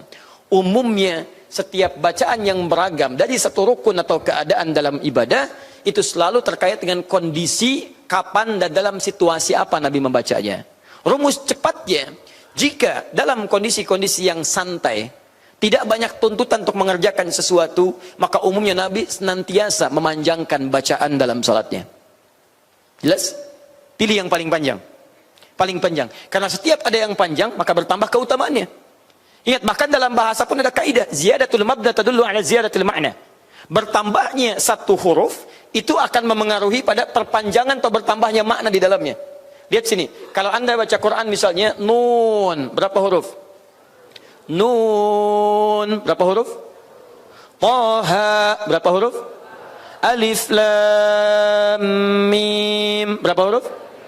Kaf, Ha, Ya, Ain, Sad, berapa huruf? 5. Ada 1, 2, 3. Kemudian 4. Alif, Lam, Mim, Sad. Berapa huruf? 1, 2, 3, 4, 5. Pertanyaan saya, mana yang paling banyak pahalanya? Yang berapa huruf? 5 huruf. Masya Allah. Dari mana tahunya? Hadis Nabi SAW. Hadis At-Tirmidzi, nomor hadis 2910. Setiap satu hurufnya 10 kebaikan. Man qara'a harfan min kitabillah falahu asyru hasanat. Siapa yang baca satu huruf dari kitab Allah dapat 10 kebaikan. Jadi ibadah itu ketika dibacakan pendek pahala senilai, panjang lebih banyak lagi. Maka dalam situasi yang Anda bisa santai, kenapa Anda membaca yang ringan-ringan? Baca yang panjang. Dengan panjang itu pahalanya semakin bertambah. Coba, berapa huruf alif lam mim? Berapa banyak pahala dapatkan? Masya Allah. Sekarang hitung berapa pahala yang Anda dapatkan. La yukallifullahu nafsan illa wus'aha laha ma kasabat wa 'alaiha maktasabat. Rabbana la tu'akhidna in nasina aw akhtana. Rabbana wa la tahmil 'alaina isran kama hamaltahu 'ala alladhina min qablina. Rabbana wa la tuhammilna ma la taqata lana bih wa'fu 'anna waghfir lana warhamna anta maulana fansurna 'alal qaumil kafirin. Berapa huruf? Jadi kalau Anda bisa membaca yang ayat 286, kenapa cuma dibacakan alif lam mimnya? Dalam situasi yang bisa Anda bacakan. Tapi kalau situasinya memang harus terdesak Anda misalnya, tidak banyak bisa Anda bacakan, silakan Anda pilih yang paling ringan yang dibenarkan dengan syariat. Demikian pula teman-teman dalam kondisi kita membaca doa-doa tahiyat dimaksud. Jika Anda sedang santai, sholat sendirian, misalnya dalam pertengahan malam tahajud, atau menjadi imam dalam kondisi yang sabar, isya sabar, karena umumnya nggak banyak aktivitas yang dikerjakan. Karena itu saat isya banyak bacaan yang dibacakan oleh Nabi SAW. Subuh juga demikian. Maka tahiyat yang Anda bacakan, usahakan tahiyat yang cukup panjang bacaan doanya. Tahiyatus salawatut tayyibatul mubarakat, misalnya bacakan. At-tahiyatul mubarakatus salawatut thayyibatu lillah. Ada tambahan mubarakat lebih banyak daripada yang lain. Tapi kalau Anda bacaannya misalnya standar, teman-teman, bahkan berlangsung cepat misalnya, dalam kondisi yang ingin cepat, pilih yang keempat atau kelima, karena bacaannya lebih pendek daripada yang atas. Kalau Anda yang standar, yang tenang-tenang, dalam keadaan maghrib misalnya, walaupun standar, kadang ada orang yang transit, pengen balik lagi, silahkan baca yang tengah-tengah. At-tahiyatu lillah, wassalawatu wattayyibat, dan seterusnya. Paham sampai sini? Maka dari kelima bacaan ini silahkan dipilih. Pertama dari aspek situasi yang sedang Anda alami, apakah santai atau kemudian Anda bersegera. Dan yang kedua, perhatikan sisi kebutuhan doa Anda, karena doa itu adalah permintaan. Kira-kira yang Anda minta ingin banyak, ingin sedikit. Kalau Anda ada kebutuhan di dalamnya, maka pilih kira-kira yang paling Anda butuhkan. Contoh, saya tutup sampai sini dulu. Lihat sini, zakiyat dari kata zakat. Apa artinya zakat? Bersihkan, menyucikan. Ada zaka pakai zal, ada zaka pakai zai. Zaka lidahnya digigit sedikit, zaka. Zaka tutup di gigi, zaka ada hamas. Zaka. Lihat, kalau pakai zal, zaka itu pintar, cerdas, smart. Tapi kalau pakai zai, zaka itu suci, menyucikan. Biasanya sesuatu yang menggunakan kalimat zaka, suci, berarti ada yang kotor yang disucikan di situ. Kotoran yang tidak tampak ingin disucikan, teman-teman sekalian, dalam bahasa-bahasa syariat biasanya terkait dengan dosa. Dosa itu kotor, dan kita ingin membersihkannya. Yang kotor itu ke dalam hatinya, dari hati ditembuskan ke tangan, hati kotor ke tangan jadi mukul. Hati kotor ke lisan, jadi berkata-kata kotor. Hati kotor ke pandangan, jadi melotot tidak karuan. Hati kotor ke kaki jadi sombong jalannya. Hati yang kotor. Karena itu ketika akan dibersihkan, cara membersihkannya usahanya ditambah dengan ta. Zaka ditambah ta jadi tazkiyah. Ya, jiwa kita disebut dengan nafas. Dari sini muncul istilah kalimat tazkiyatun nafas. Turun Quran surah ke-91 misalnya, ayat 7 sampai dengan 10. Wa nafsi wa ma sawwaha fa alhamaha fujuraha wa taqwaha. Takwa kondisi bersih, fujur kondisi jelek. Ketika ingin dibersihkan muncul kalimat zakah. Qad aflaha man zakkaha. Sungguh bahagia orang mampu menyucikannya. Bersihkan. Ketika ingin dibersihkan muncul di tazkiyah. Zakiyat di antaranya bisa Anda bacakan kalau Anda dalam keadaan sholat ingin memperbanyak taubat kepada Allah Subhanahu wa taala. Makanya ketika Anda baca, tolong pahami isi bacaannya. Anda sadar kemarin-kemarin saya jauh dari Allah. Kemarin saya banyak berbuat dosa. Kemarin saya banyak keliru. Sekarang saya bertobat ya Allah. Begitu Anda tahiyat. At-tahiyatu lillahi. At-tayyibatu zakiyat. Ya Allah, segala penghormatan saya sekarang serahkan kepadamu. Kemarin saya terlampau gila hormat ya Allah. Saya pengen dihormati oleh orang lain. Sampai larut dalam kehormatan, lupa dengan ibadah untuk menghormatimu ya Rabb. At-tayyibat, segala kebaikan darimu ya Allah. Kemarin saya merasa yang paling baik, yang paling suci, yang paling hebat. Zakiyat, saya tobat ya Allah. Tolong bersihkan kesalahan-kesalahan saya ya Rabb. Maka di situ Anda ingat dosa apa yang pernah Anda kerjakan. Dosa di lisan Anda, dosa di pandangan Anda, dosa di kepala Anda, dosa ke ujung kaki Anda. Kalau Anda benar bacaan Qur'annya, demi Allah saya katakan, tidak ada para pencuri yang mengucapkan kalimat ini kecuali bertobat dari pencuriannya. Tidak ada koruptor yang membacakan ini kecuali menetes air matanya. Tidak ada orang mencela ibunya ketika mengatakan kalimat ini ingin diampuni oleh Allah pada saat itu. Dan yang paling indah adalah seperti Anda yang saksikan di video YouTube saat ini yang marak tersebar. Begitu seorang itu tahiyat, tiba-tiba jatuh dalam tahiyatnya. Bertobat, dia diampuni dosanya oleh Allah, tobatnya diterima, dan wafat dalam keadaan sedang sholat dan bertobat di hadapan Allah Subhanahu wa ta'ala. Kenapa kita tidak merindukan itu? Begitu tobat, diterima, wafat. Masya Allah. Bukankah orang tobat diterima itu hilang dosa-dosanya? Bukankah sholat menambah pahalanya? Maka berbahagialah ketika dia tobat dalam keadaan sholatnya, surga baginya insya Allah. Mau seperti itu? Nanti zuhur ya, insya Allah. Itu pun kalau meninggal dan kita nggak bisa pilih. Kita nggak bisa pilih. Bisa Anda duluan, saya belakangan bisa. Ya, ya bisa Bu. Kalau mau dibalik bisa. Saya belakangan, Anda duluan mungkin. Ya. Gak apa-apa. Saya duluan setelah Anda juga bisa. Ya. Mau menghapus? Ya. Ini sudah selesai. Baik. Paham sampai sini? Baik, kita belum sampai ke esensi, saya simpan dulu esensinya, nanti disandingkan dengan persoalan supaya kita bisa diskusi sejenak, membahas beberapa pertanyaan yang disampaikan. Kita batasi barangkali 5-10 menit ke depan, kita untuk jeda terlebih dahulu. Nanti kalau Anda ingin yang bersambung untuk mengikuti sesi kami di waktu zuhur, nanti saya sampaikan pada saat sesi pengumuman. Saya mohon izin untuk yang ini, saya simpan sejenak. Kita jeda sebentar untuk membahas beberapa pertanyaan yang disampaikan. Setelah itu saya uraikan ini dalam sesi sekitar 5 menit saja.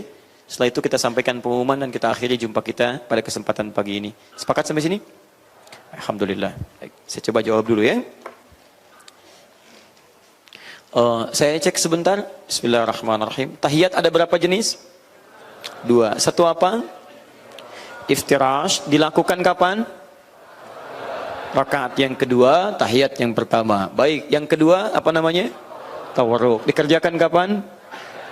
Tahiyat yang terakhir. Boleh enggak saat tawarruk yang tangan kiri saya yang sikunya kemudian dikebawahkan begini? Tidak boleh. Seperti umat apa? Baik, itu dilarang. Yang bersandar itu yang mana? Siku yang kanannya. Baik, teruskan teman-teman sekalian. Saat duduk tawarruk yang dilipat kaki yang mana? Baik, diduduki atau tidak? Tidak. Kalau diduduki namanya apa? Iftirash. Boleh iftirash dua-duanya dilipat? Tidak. Baik teman-teman sekalian, saya kira sangat baik. Bacaan tahiyat ada berapa? Yang populer 5. Baik, dari yang kelima ini teman-teman sekalian, satu dari siapa? Baik, yang kedua? 3? 4? Baik. 5? Alhamdulillah ya, Masya Allah. Baik, mana yang paling utama? Semuanya paling utama. Baik, kapan kita membaca yang panjang? Saat situasi memungkinkan santai mengucapkannya. Baik, dan yang kedua, cari yang semakna dengannya. Kalau Anda ingin mendapatkan keberkahan, misalnya dalam pekerjaan, sholat di tengah pekerjaan dan sebagainya, kenapa enggak bacakan yang mubarakat? Begitu Anda bacakan, Anda bermohon kepada Allah, ya Allah berkahi pekerjaan saya, bimbing saya untuk tidak mendapatkan yang haram ya Allah, jauhkan saya dari riba dan sebagainya. Dan disitulah ternyata, barangkali disitulah letak pengabulan dari doa dari Anda kepada Allah Subhanahu Wa Taala yang sering Anda mohonkan. Bismillah. Maaf, yang diangkat, yang mana diantara jari saat tahiyat? Belum saya bahas ya, nanti kita lihat. Belum saya bahas. Jangan terlampau cepat ya, dan jangan mengarang. Baik, pelan-pelan ya. Saya bahas yang lebih dahulu dulu.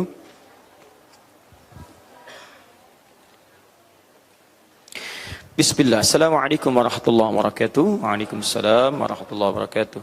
Ustaz, dalam mazhab Imam Asy-Syafi'i, apabila lupa melaksanakan doa kunut subuh, apakah benar diwajibkan untuk sujud sahwi? Syukran, jazakallah khair. Tayyib, pertanyaan pertama, kenapa Anda lupa? Itu dulu. Sebab memang kalau sudah lupa itu suka nggak ingat, itu normal. Tapi pertanyaannya, kenapa Anda lupa? Kenapa Anda lupa? Karena ada teman Anda tidak lupa, Anda lupa. Jadi persoalan, lupa faktornya bisa banyak.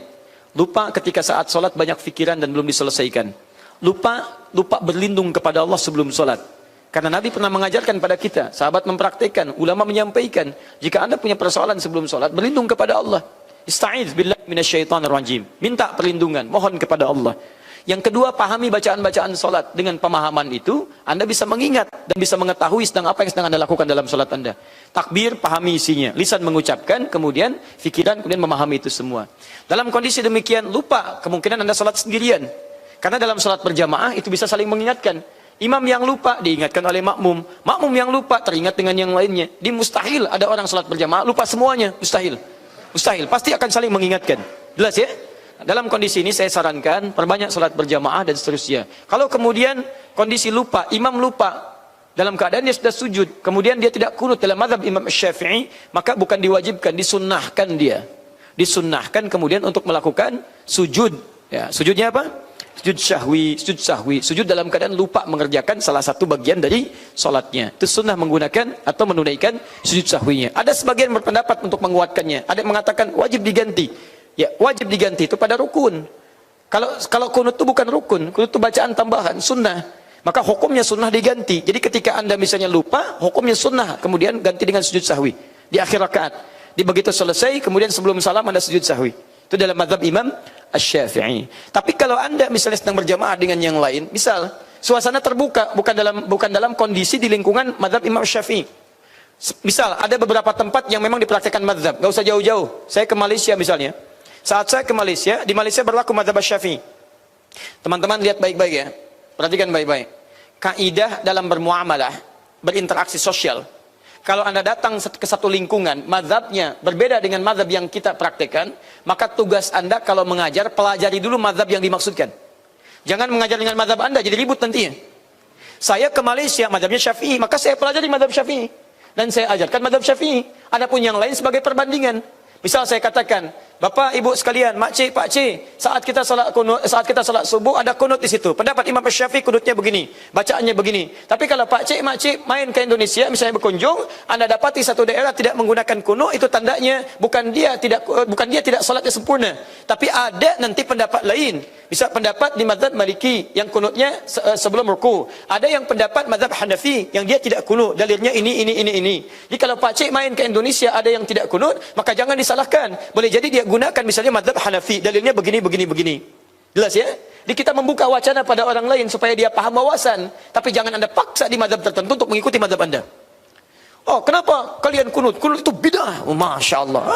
Diusirlah Anda dari Malaysia pada saat itu. Itu masalahnya. Jelas ya? Pak, jadi kita pelajari mazhab di tempat tapi menjelaskan wawasan supaya terbuka di situ. Paham ya? Nah, jadi solusinya adalah ketika Anda sholat di tempat yang variatif. Misal, Anda kunut, tapi Anda sedang berada di tempat yang tidak kunut. Misalnya, imamnya tidak kunut. Maka Anda ikutlah kemudian keadaan imam. Jangan sujud sahwi sendirian. Itu yang salah. Misal Anda salat subuh, imam tidak kunut. Begitu imam tidak kunut, selesai imam salam, Assalamualaikum warahmatullahi, Assalamualaikum warahmatullahi. Anda sujud sahwi di situ, Anda terlampau soleh di situ. Tidak tepat dan salah itu, karena salat mengikuti imam. Innama ju'ilal imamu liyutamma bihi. Imam dijadikan untuk diikuti. Sama dengan Anda, begitu Anda tidak kunut, Anda kemudian bermakmum di belakang orang yang kunut, imamnya kunut. Kata Syekh Al-Utsaimin, Ibnu Shalih Al-Utsaimin, beliau mengatakan, Anda kunut, ikuti. Aminkan. Masya Allah, Syekh Utsaimin itu beliau tidak kunut, memilih yang kunut nazilah, mazhabnya Hambali. Tapi beliau berfatwa, jika Anda sholat di belakang imam yang kunut, maka Anda pun aminkan kunutnya. Dan itu indah teman-teman sekalian, gak ada masalah. Dan saya tuh suka heran ya, kenapa saya saat tugas di Mekah suka unik sendiri saya melihat. Kadang pengen senyum, kadang-kadang pengen ditahan. Kalau di Mekah sholat di belakang imam, gak ada yang berantem tuh, dan gak ada yang protes. Kita teman-teman, umumnya orang Indonesia ada yang kunut saat subuh, banyak yang kunut. Tapi ketika dia berhaji, sholat di belakang imam di Masjidil Haram, subuh kan gak kunut dan gak protes. Gak pernah saya dengar selama tugas di sana. Ya begitu imamnya selesai sholat subuh, salah imam tuh, gak kunut. Misalnya gak ada. Biasa aja dia sholat. Bismillah sana disirkan, ikut disirkan, gak ada yang protes. Yang ada tenang, nyaman, sholat pulang. Kenapa ketika pulang pada ramai lagi? Jelas ya? Tapi kalau yang unik ada kejadian ya, itu yang belum paham. Begitu imamnya disirkan, langsung baca hamdalah. Alhamdulillahi rabbil alamin. Imamnya Muhammadiyah tuh. Masya Muhammadiyah. Muhammadiyah cabang Masjidil Haram. Nah, ini. Itu sudah pernah saya jelaskan ya. Jadi jelas ya? Jelas jawabannya. Kalau Anda memang mengikuti mazhab Syafi'i, maksudnya dari jalur Imam Syafi'i, bukan kelompok tapi jalur Imam Syafi'i, Anda kunut salat sendirian, Anda lupa, maka Anda tutup dengan sujud sahwi. Baik ya, jika ada imam salat subuh, tiba-tiba dia tidak kunut, kemudian setelah tahiyat, sebelum salam dia sujud sahwi, itu tandanya imam tersebut sedang mempraktikkan mazhab Syafi'i. Maka ketika dia sujud sahwi, Anda ikut sujud sahwi. Ya, jangan subhanallah, subhanallah, subhanallah. Nah, Anda yang tidak paham di situ ya. Dan Anda yang imam jangan dibalas, subhanallah. Misalnya. Anda masalah di situ. Bismillah. Mana tadi? Oh, yang ini dulu ya. Bismillah. Masya Allah, tanpa muqaddimah, tanpa salam, tanpa bismillah. Untuk wanita sebaiknya sholat di rumah atau berjamaah di masjid. Saya pernah jawab ini teman-teman sekalian, jika memang memungkinkan ke masjid. Terbebas dari 3 keadaan para akhwat. Keadaan pertama adalah tidak ada kewajiban perempuan yang memang harus dilakukan oleh perempuan di rumah. Misal, ada anak yang harus diberikan ASI, ada anak yang harus dirawat, dan kewajiban itu melekat kuat pada perempuan karena tidak ada ayah yang bisa memberikan ASI misalnya kan, dan seterusnya. Karena itu mohon izin dalam kondisi ini jangan maksakan ke masjid. Yang kedua misalnya belum terbebas dari fitnah. Jika Anda bisa bebas dari fitnah, fitnah itu kondisi-kondisi di jalanan yang mungkin maksudnya agak jauh dari rumah, atau tidak ada mahram untuk berangkat, tidak ada kelompok perempuan yang lain. Bisa juga yang pakaian-pakaian yang menyesuaikan. Hati-hati, ke masjid bagus ada mahram, tapi pakaiannya terbuka, membuka fitnah bagi yang lain, itu tidak baik. Kemudian yang ketiga adalah aman kondisi di masjid, ada saf khusus untuk perempuan. yang tidak bercampur, nggak ada ikhtilat di sini. Jika tiga ini terpenuhi, kondisi aman iya, fitnah bisa dihindarkan. Kemudian yang ketiga, tidak ada kewajiban yang melekat pada perempuan. Bahkan anak bisa dibawa untuk berjamaah misalnya. Maka yang utama perempuan ke masjid. Ke masjid dengan seizin sepengetahuan suaminya. Kemudian jika mahramnya bisa berangkat lebih baik, dan atau kelompok-kelompok perempuan yang lainnya. Jika kondisi ini salah satunya ada, maka keutamaan bagi perempuan sholat di rumah. Dan itu senilai dengan sholat laki-laki yang ke masjid. Jangan pesimis, senilai dengan laki-laki yang ke masjid. Seorang perempuan Ansor pernah bertanya pada Rasulullah SAW, "Ya Rasulullah, enak jadi laki-laki." Kata perempuan ini, "Ya, ke masjid bisa kapan saja. Berhaji tidak perlu ada mahram. Berjihad bisa kapan saja. Kami perempuan bagaimana?" Kata Nabi, "Tidak adakah pertanyaan sebaik yang perempuan ini?" Nabi mengatakan pada sahabat yang laki-laki. Ini diantara sekian pertanyaan yang hadir sekarang, ini yang paling bagus kata Nabi. Lalu apa jawab Nabi? "Sampaikan pada teman-temanmu." Padahal perempuan ini tidak pernah menyampaikan saya utusan dari teman-temannya. Tapi berita dari Allah menyampaikan, sampaikan pada teman-temanmu. Kaget perempuan ini. Rupanya sebelum berangkat dia berunding, ada perwakilan dari dia. Dia berunding dengan teman-temannya, sampaikan kepada Nabi. Ya kamu jadi utusan. Kata Nabi, sampaikan pada teman-temanmu apa yang dilakukan para pria di luar rumah, para suami, sepanjang istrinya ridha mempersiapkan dengan baik, maka dia mendapatkan pahala yang sama tanpa dikurangi sedikit pun. Jadi ibu bisa bayangkan, suami ibu dorong ke masjid, "Pak, ke masjid, Pak, ke masjid. Ini pakaian sudah disiapkan, minyak wanginya ada di sini, Papa gunakan, tolong doakan keluarga Pak ya." Begitu ibu siapkan, suami berangkat, kemudian dia berangkat sholat di masjid, ibu sholat di rumah, maka ibu mendapatkan nilai sholat yang serupa pahalanya dengan suami yang ke masjid. Gak pakai oh, itu nyata. Bahasa Nabi kok pakai oh? Dari Nabi itu bu. Bolehkah kita pada saat sujud berdoa dengan ayat-ayat Al-Quran? Pertama mungkin bukan kita, tapi ibu. Ya, baik. Ayat-ayat Quran saat berdoa itu tidak boleh dibacakan ayat Quran saat sujud. Nabi melarang. Tapi Anda tidak dilarang berdoa dalam sujud. Yang diantara doa itu barangkali ada ayat Qurannya. Tapi saat Anda bacakan, jangan diposisikan sebagai ayat Quran, tapi sebagai doa. Ya, diantara para ulama memberikan jalan keluar. Misal jangan dibacakan misalnya pas awal ayatnya, bisa pertengahan ayatnya. Misal doa yang sering kita bacakan, bisa apa yang paling favorit? Masya Allah, luar biasa, masih konsisten. Rabbana atina fid dunya hasanah wa fil akhirati hasanah wa qina adzabannar. Al-Baqarah ayat 201 ya, paling kanan sebelah bawah. Itu kan kalimat ayatnya sempurna. Kalau dibacakan, wa minhum may yaqulu rabbana atina fid dunya hasanah wa fil akhirati hasanah wa qina adzabannar. Kalau Anda ingin posisikan ayat ini sebagai doa misalnya, bukan sebagai ayat, bacakan langsung pada ayatnya, pada doanya. Rabbana atina fid dunya hasanah. Jangan bacakan di awal ayatnya dan posisikan sebagai doa. Maka yang seperti itu kata para ulama boleh kita bacakan. Misal, Rabbana la tu'akhidna in nasina aw akhtana. Itu bagian dari ayat Quran. Tapi kalau Anda bacakan dari awalnya, itu lengkap Qurannya. La yukallifullahu nafsan illa wus'aha. Boleh Anda ambil bagian dari doanya, tapi posisikan sebagai bacaan doa, bukan sebagai bacaan dari ayat-ayat Al-Quran. Paham? Baik. Sekalipun Anda sebetulnya boleh membaca doa-doa yang lain yang selaras dengan kebutuhan Anda. Kalau saya sarankan, baca doa yang standar. Misal, subhanakallahumma bihamdika Allahumma gfirli, subhana rabbiyal a'la, subhana rabbiyal a'la wa bihamdi. Itu yang standar. Setelah itu, bacakanlah permohonan yang sesuai dengan kebutuhan Anda. Kalau ada contoh dari Nabi, bacakan. Kalau tidak ada contoh, cukup di hati, tidak perlu dilafadzkan. Tidak perlu dilafadzkan. Ya. Jadi kalau Anda misalnya ini dekat dengan ujian, mohonkan di hati ya Allah, berikan kelancaran, berikan kemudahan. Ya, apa hubungannya mau ujian besoknya doa yang dibacakan Rabbana la tu'akhidna in nasina wa akhtana, misalkan kan enggak nyambung di situ. Ya, jadi bacakan sesuai dengan kebutuhan Anda. Bismillah. Sebentar ya, saya dahulukan yang lain dulu, yang lebih duluan. Saya tidak paham ini. Oh, yang ini. Bismillah. Ustaz, bagaimana hukum apabila sedang sholat membunyikan atau tidak sengaja membunyikan jari atau sela-sela jari?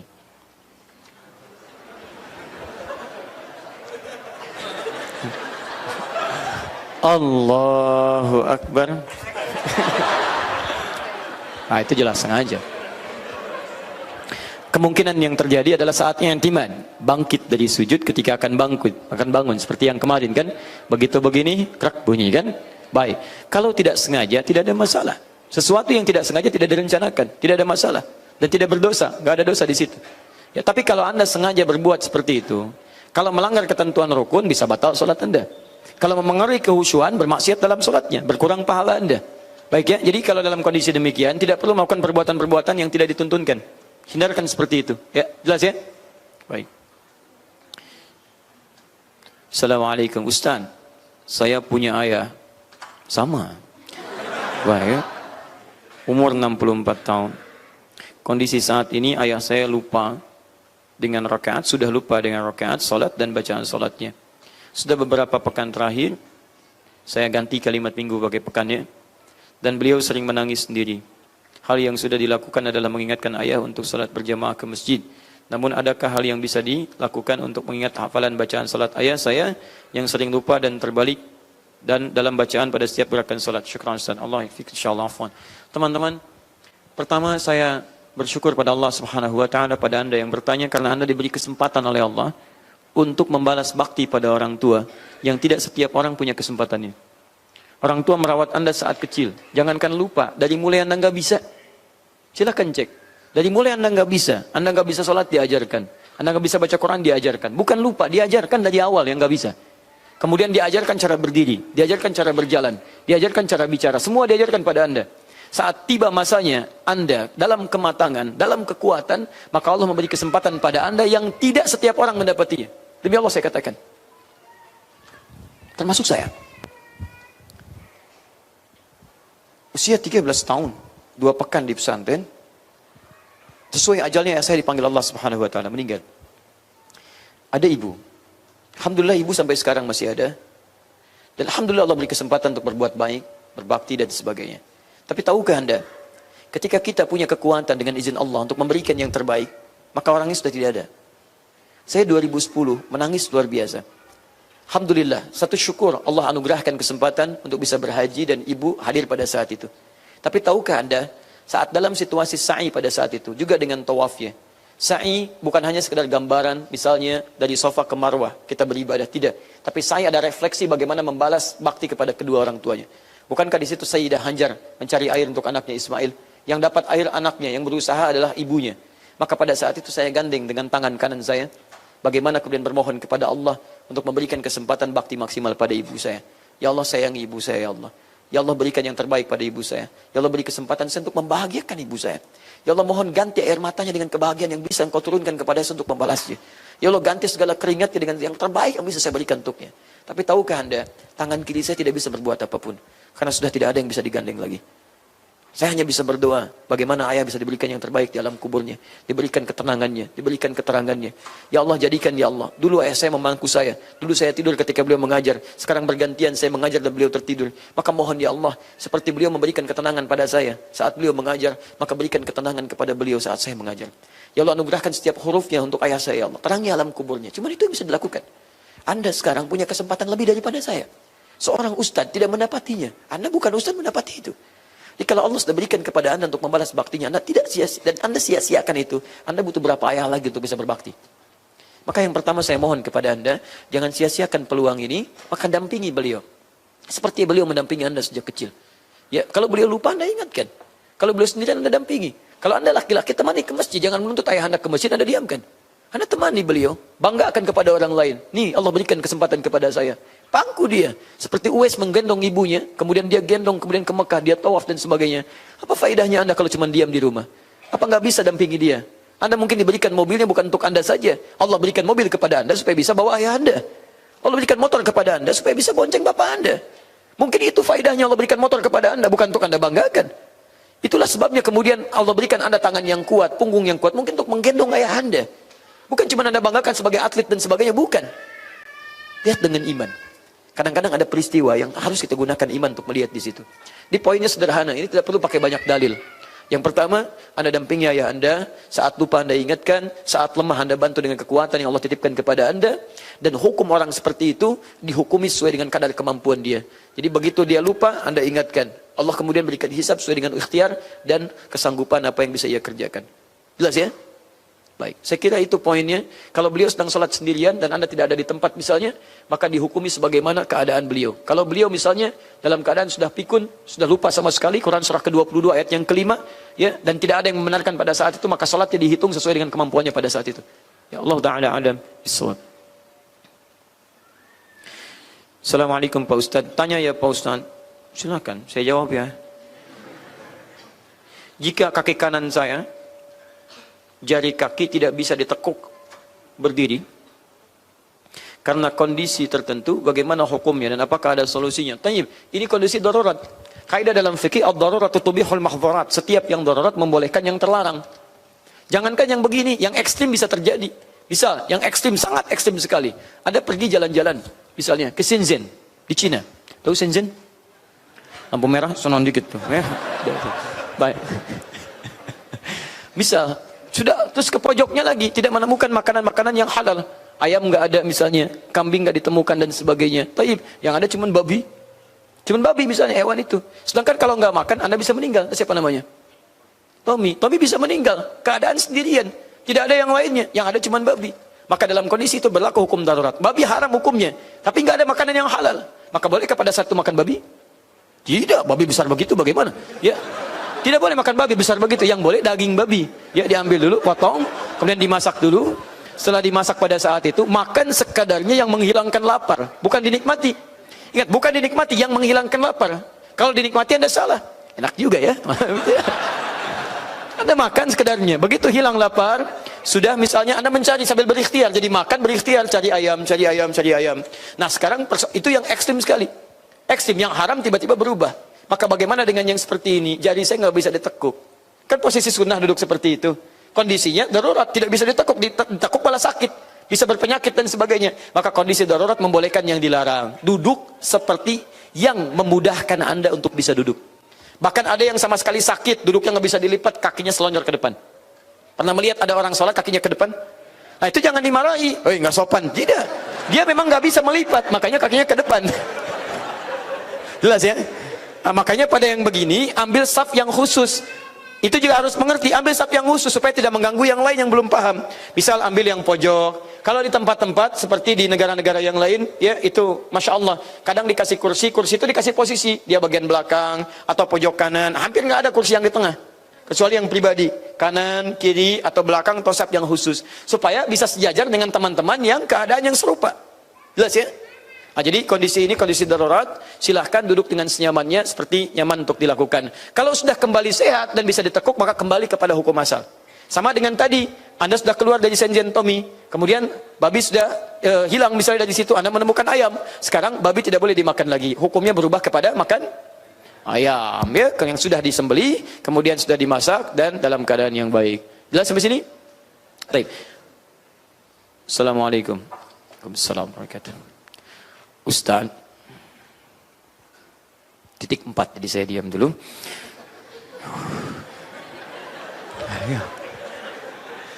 Bagaimana menyikapi imunisasi di vetri? Syukran katsiran. Apa kaitannya dengan talim kita? Gini, kalau dalam pembahasan agama, asasnya asas maslahat, asas manfaat, dan tidak bertentangan dengan syariat. Jadi kalau imunisasi itu, misal bahan-bahan yang digunakan, tidak ada yang bertentangan dengan syariat, satu. Maka dia sepertiga boleh. Sepertiga boleh. Yang lainnya adalah jika yang tidak bertentangan itu membawa maslahat, 2/3 boleh. Jika dari maslahat itu ada manfaat, maka 3/3 boleh, sepenuhnya boleh. Jadi mau di misalnya namanya di vetri, mau yang lain, mau yang macam-macam, jika memang dari imunisasi itu unsur-unsur bahan-bahan imunisasinya dibenarkan oleh syariat, kemudian ada maslahatnya, ada manfaatnya, dan telah teruji, dicek terlebih dahulu, misalnya dengan ujian yang sangat luar biasa ketat, dan dipastikan di situ ada hal yang sangat dibutuhkan, maka silakan, nggak ada masalah. Tapi apapun namanya, mau di vetri yang lain sebagainya, misalnya bahannya dilarang oleh agama. Yang kedua, nggak ada unsur maslahatnya, bahkan tidak ada manfaatnya, bahkan terbukti misalnya ketika digunakan, bukannya maslahat, ada madarat bagi yang lainnya, maka haram digunakan, tidak boleh. Dan tolong jangan potong video saya ya. Tiba-tiba dipotong bagian terakhir di vetri haram misalnya kan, nah itu disebarkan, saya jadi masalah. Di vetri halal jadi masalah juga. Yang diambil titik tengahnya di sini. Jika memang dibuktikan diperlukan, ada yang memang harus dilakukan dan unsurnya bermaslahat, bermanfaat, dibenarkan bahannya, maka itu dibenarkan. Tapi jika sama sekali tidak ada 3 unsur ini, maka itu tidak dibenarkan dalam agama. Tidak dibenarkan dalam syariat. Terlebih jika ada misalnya unsur yang lain yang secara otomatis sudah bisa digunakan sebagai bahan imun. Misalnya dengan ASI cukup dibuktikan jelas dan sebagainya, maka kenapa dipaksakan dengan yang lain? Kecuali ada kejadian khusus yang memang antibiotiknya harus itu, ya penawarnya harus itu, tidak ada yang lain, ya maka dalam kondisi ini pun bahkan dalam bab darurat itu boleh sebagian diambil. Misal salah satu vaksin misalnya harus menggunakan sebagian bahan yang terlarang karena belum ada yang bagian lain yang bisa menggantikan. Dan sebagian misalnya dari unsur hewan yang dilarang, misal dari babi atau semacamnya. Selama belum ada yang lain dan itu memang sangat dibutuhkan, boleh diambil sebagiannya. Tapi dengan catatan mesti mencari bahan-bahan yang senafas dengan itu. Maksud senafas itu yang solusinya sama tapi menggunakan unsur yang halal. Paham ya? Allah Ta'ala alam bissawab. Kalau saya sih sederhana, kalau Anda ikuti Quran, selesai kehidupan kita hidup dengan sehat. Selesai. Silahkan cek. Saya coba cek ke anak saya yang kedua, alhamdulillah. Kita coba ikuti. Misal kata Quran, dari pola makan, dari sejak kandungan, cari yang halal dan baik. Quran surah kedua ayat 168. Ya ayuhan nasu kulu mimma fil ardi halalan thayyiban. Cari yang halal, cari yang baik. Rezekinya dengan yang halal, kualitasnya yang baik untuk sehat, untuk tubuh anak. Konsultasi, ini yang bagus, makan, pun makan, bismillah, makan. Cari dengan cara yang halal. Begitu dilahirkan, turun Quran surah kedua ayat 233. Wal waludatu yurdina auladahunna. Para ibu itu jangan banyak diganggu supaya capek. Berikan dia kesempatan, support dengan baik supaya fokus memberikan ASI. ASI maksimalkan. ASI. Alhamdulillah. Jaga kesehatannya. Jauhkan dari hal-hal yang buruk. Muncul ayat-ayat yang lainnya. Kemudian kita konsisten mengikuti itu. Demi Allah saya katakan. Sampai hari ini alhamdulillah. Anak saya yang kedua sampai hari ini dia tidak pernah dia mendapat imunisasi macam-macam, ASI-nya maksimal, dia aktif, cukup baik, cukup sehat dan tidak ada riwayat penyakit yang serius padanya sampai hari ini alhamdulillah. Ya, tapi bukan berarti misalnya harus anti dari yang lain, tidak. Mungkin ada hal-hal tertentu yang naudzubillah misalnya terjadi wabah tertentu yang memang tidak bisa digunakan, ya misalnya vaksinnya harus vaksin alami, tidak bisa dengan itu ya. Wallahu a'lam. Mungkin dengan kadar Allah ada vaksin yang lain yang memang harus ada itu digunakan dan itulah kemudian hikmahnya Nabi meminta kita untuk berobat. Wallahu ta'ala a'lam bissawab. Cukup dulu ya. Saya kira cukup dulu, sebagian pertanyaan lain nanti dikumpulkan untuk dibahas kesempatan lain. Maaf, ini pulpennya sekalian itu. Penting. Afwan, sangat penting Ustaz. Baik, ya sudah. Kita bahas sedikit ya.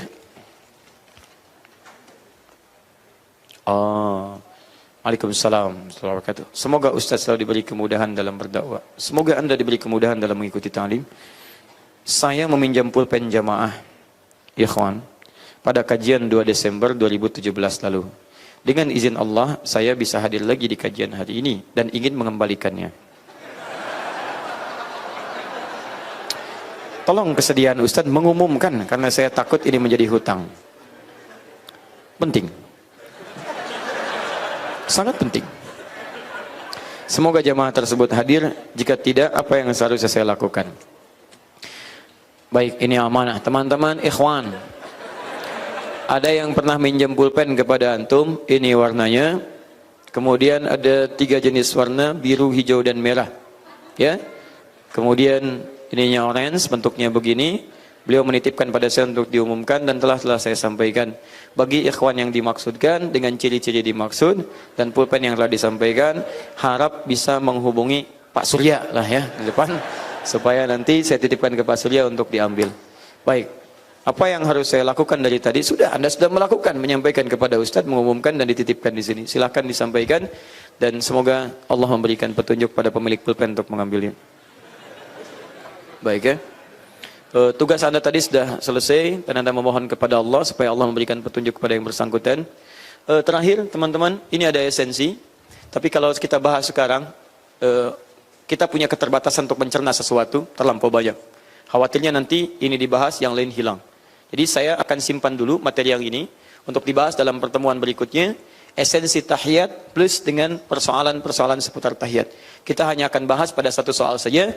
Apakah saat tahiyat jemari tangan kita khususnya yang telunjuk, apakah diangkat atau ditutup? Digerak-gerakan bagaimana digerakannya? Kapan digerakkan, kapan ditutup? Itu insya Allah dalam pertemuan berikutnya. Saya izin menyampaikan pengumuman. Yang pertama, insya Allah dalam beberapa pekan ke depan kami sedang klasifikasikan kelas solusi Al-Quran yang telah didaftarkan melalui web quantumakhir.com. Telah terkumpul kurang lebih 1000 orang dengan beberapa aktivitas yang berbeda-beda. Itu kami akan tempatkan dulu di kelasnya. Setelah itu akan diberikan feedbacknya, dihubungi kembali untuk bisa menyelaraskan dengan kelasnya. Baik, jadi dari situ nanti silahkan ditunggu. Kita nanti akan adakan ta'lim dengan 4 profesi. 1 adalah dokter, yang kedua bidang pengusaha atau wirausaha, ketiga bidang pengajaran, dan keempat kelas ibu rumah tangga. Nanti akan dikabari. Yang kedua, teman-teman, berita baik. Dalam setiap sesi malam Jumat, kami tersambung dari Bekasi, pembahasan kitab Muslim atau buku Muslim Zaman Now. hafal Quran dalam 30 hari. Anda yang sedang dalam program menghafal Quran, silakan terhubung dengan program dimaksud, dapatkan bukunya. Ya, alhamdulillah. Dapatkan bukunya, ikuti nanti tayangannya, dan di situ nanti insya Allah kami akan buka kelas untuk murajaah, tapi mungkin tidak di setiap tempat.